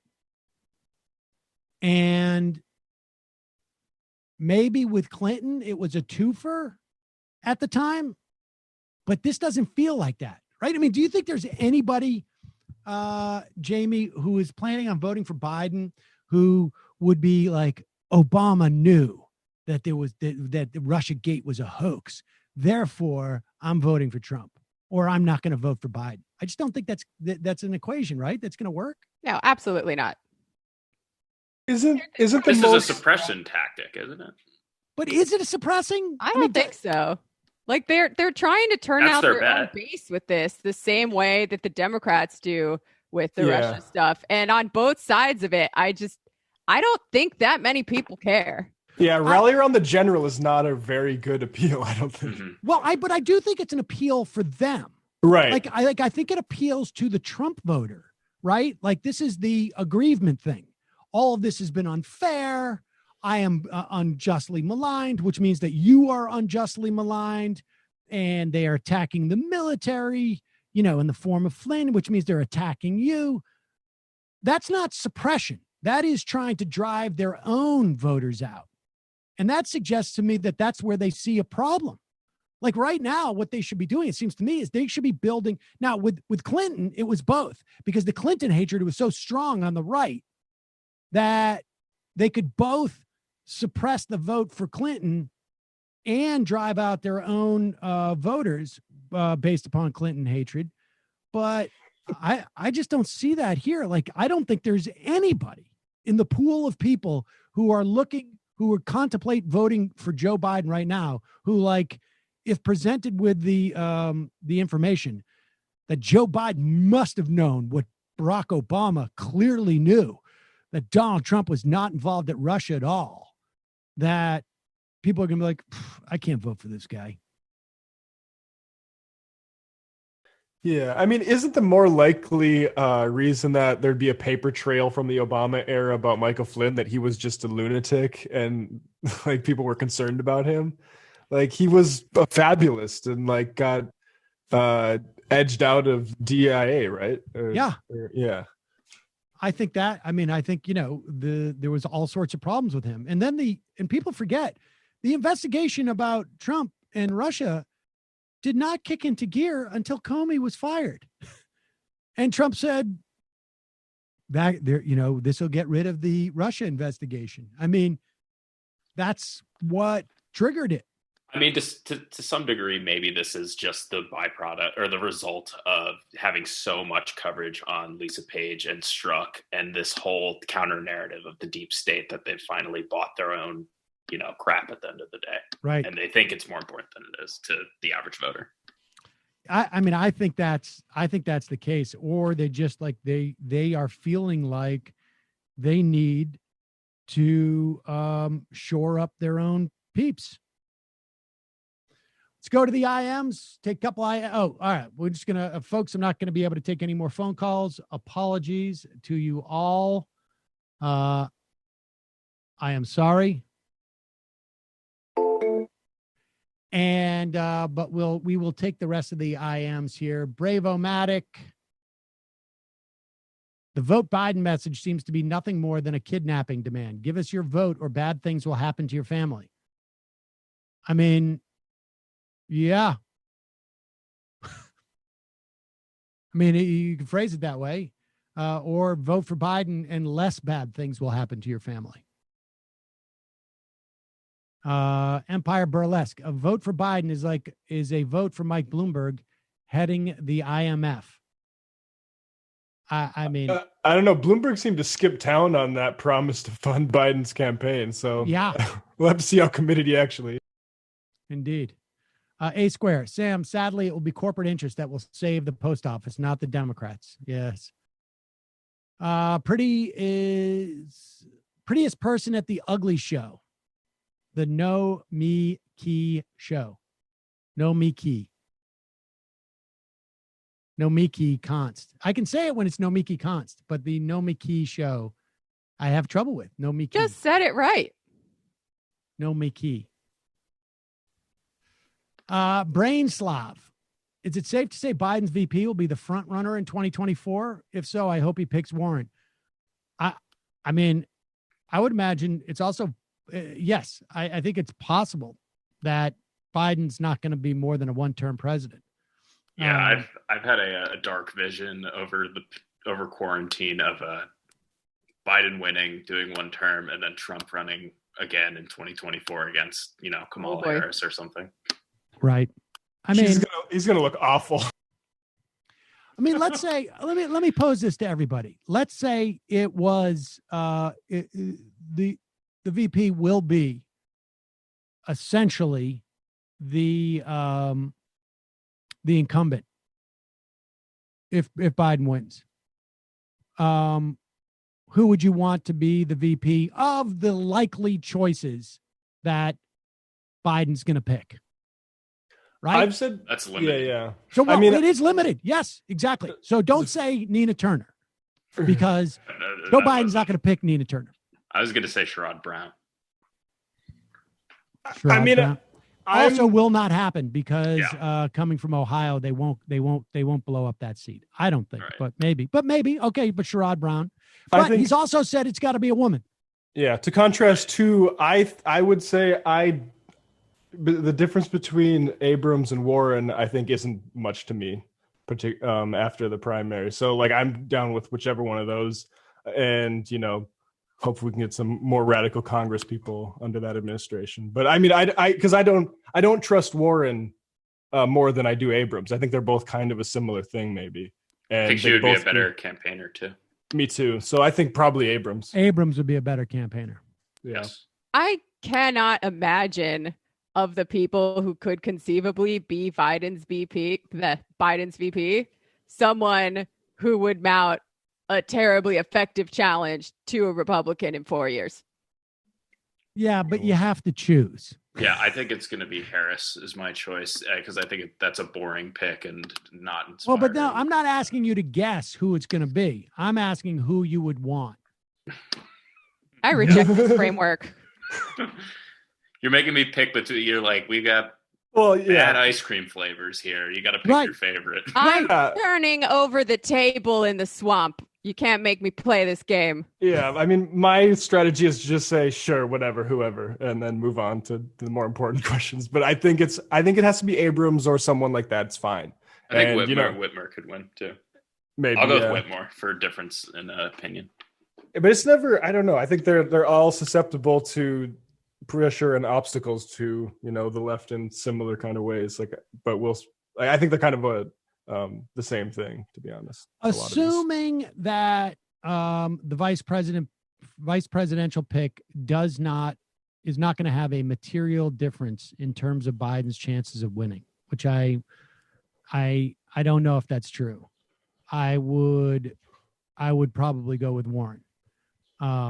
I just don't know Stacey Abrams' politics when they've been in practice. I don't find them terribly progressive. Now, granted, she was in Georgia, so who knows? Maybe they're different. But I just think Warren's campaigning through this last cycle was so dispiriting and just a car wreck. So bad. I agree with that. But I mean, I'm trying to slice out just in terms of sheer politics. And how they would govern. Well, in that case, I think it's more important what Warren could do in the Senate than what she could do as VP, no? Well, I would think in terms of 2024, but I don't know. From the VP position, there's a lot of resources. I mean, I have a feeling Mike Pence is driving a lot more of this than we realize. A lot more. If I could be assured that we get a more progressive senator than Warren in Massachusetts, then that ups the Ed Markey. Get Markey back in there. Get Markey back in because Kennedy would move over to right. Warren. I mean, that's an interesting argument for Warren to me, actually. Yeah. Gigi Palin. Hey, gang, just wanted to shout out to the car caravan protest on 4th and James today in Seattle starting at 1 p.m. City Council shut down discussion of Shama Swant's Amazon tax legislation, citing it's unrelated to the current crisis They've explained that socially distant virtual town halls have violated some statute requiring open and transparent discussion of issues, but it's a blatant attempt to shut down all discussion and technicality. Come downtown, do some honking. Mayor Durkin's a jerk and left his best. There you go. Martha McSally, I'm the prettiest pig at the pageant. Anakin Rubin, we need a system where the insurance companies sit down and discuss healthcare, agree to how much to charge all the people and do it. Faustus, hey, Sam, I'm here in Savannah, Georgia, normally a huge tourist destination, shut down around St. Pat's before Governor Kemp finally set shelter-in-place orders. Since Kemp lifted them, the city's been pouring with tourists, and no one is wearing masks. Service industry is large here, and a lot of people left with no choice but go back to work and not receive unemployment. I fear we're going to have a huge spike here soon. Savannah, Georgia, folks. Put that down on your list. Yeah, that doesn't sound good. Brooklyn bartender, the Plandemic video is getting too much traction, even being shared by my friends I thought were pretty sensible. These are the people that will refuse to wear a mask or isolate or be partly responsible for why this pandemic drags on. There's a brilliant Forbes article entitled Why It's Important to Push Back on Plandemic and How to Do It. Inside the piece are many excellent links with corrections to the multitude of claims. I will look that up. That's from Forbes. Okay.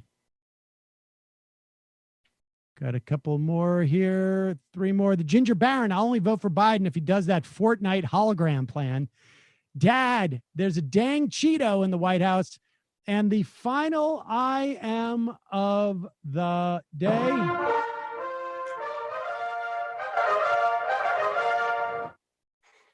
Could you think about making a playlist for the serious interviews so I can share them with family members without the Nation of Islam Obama popping up?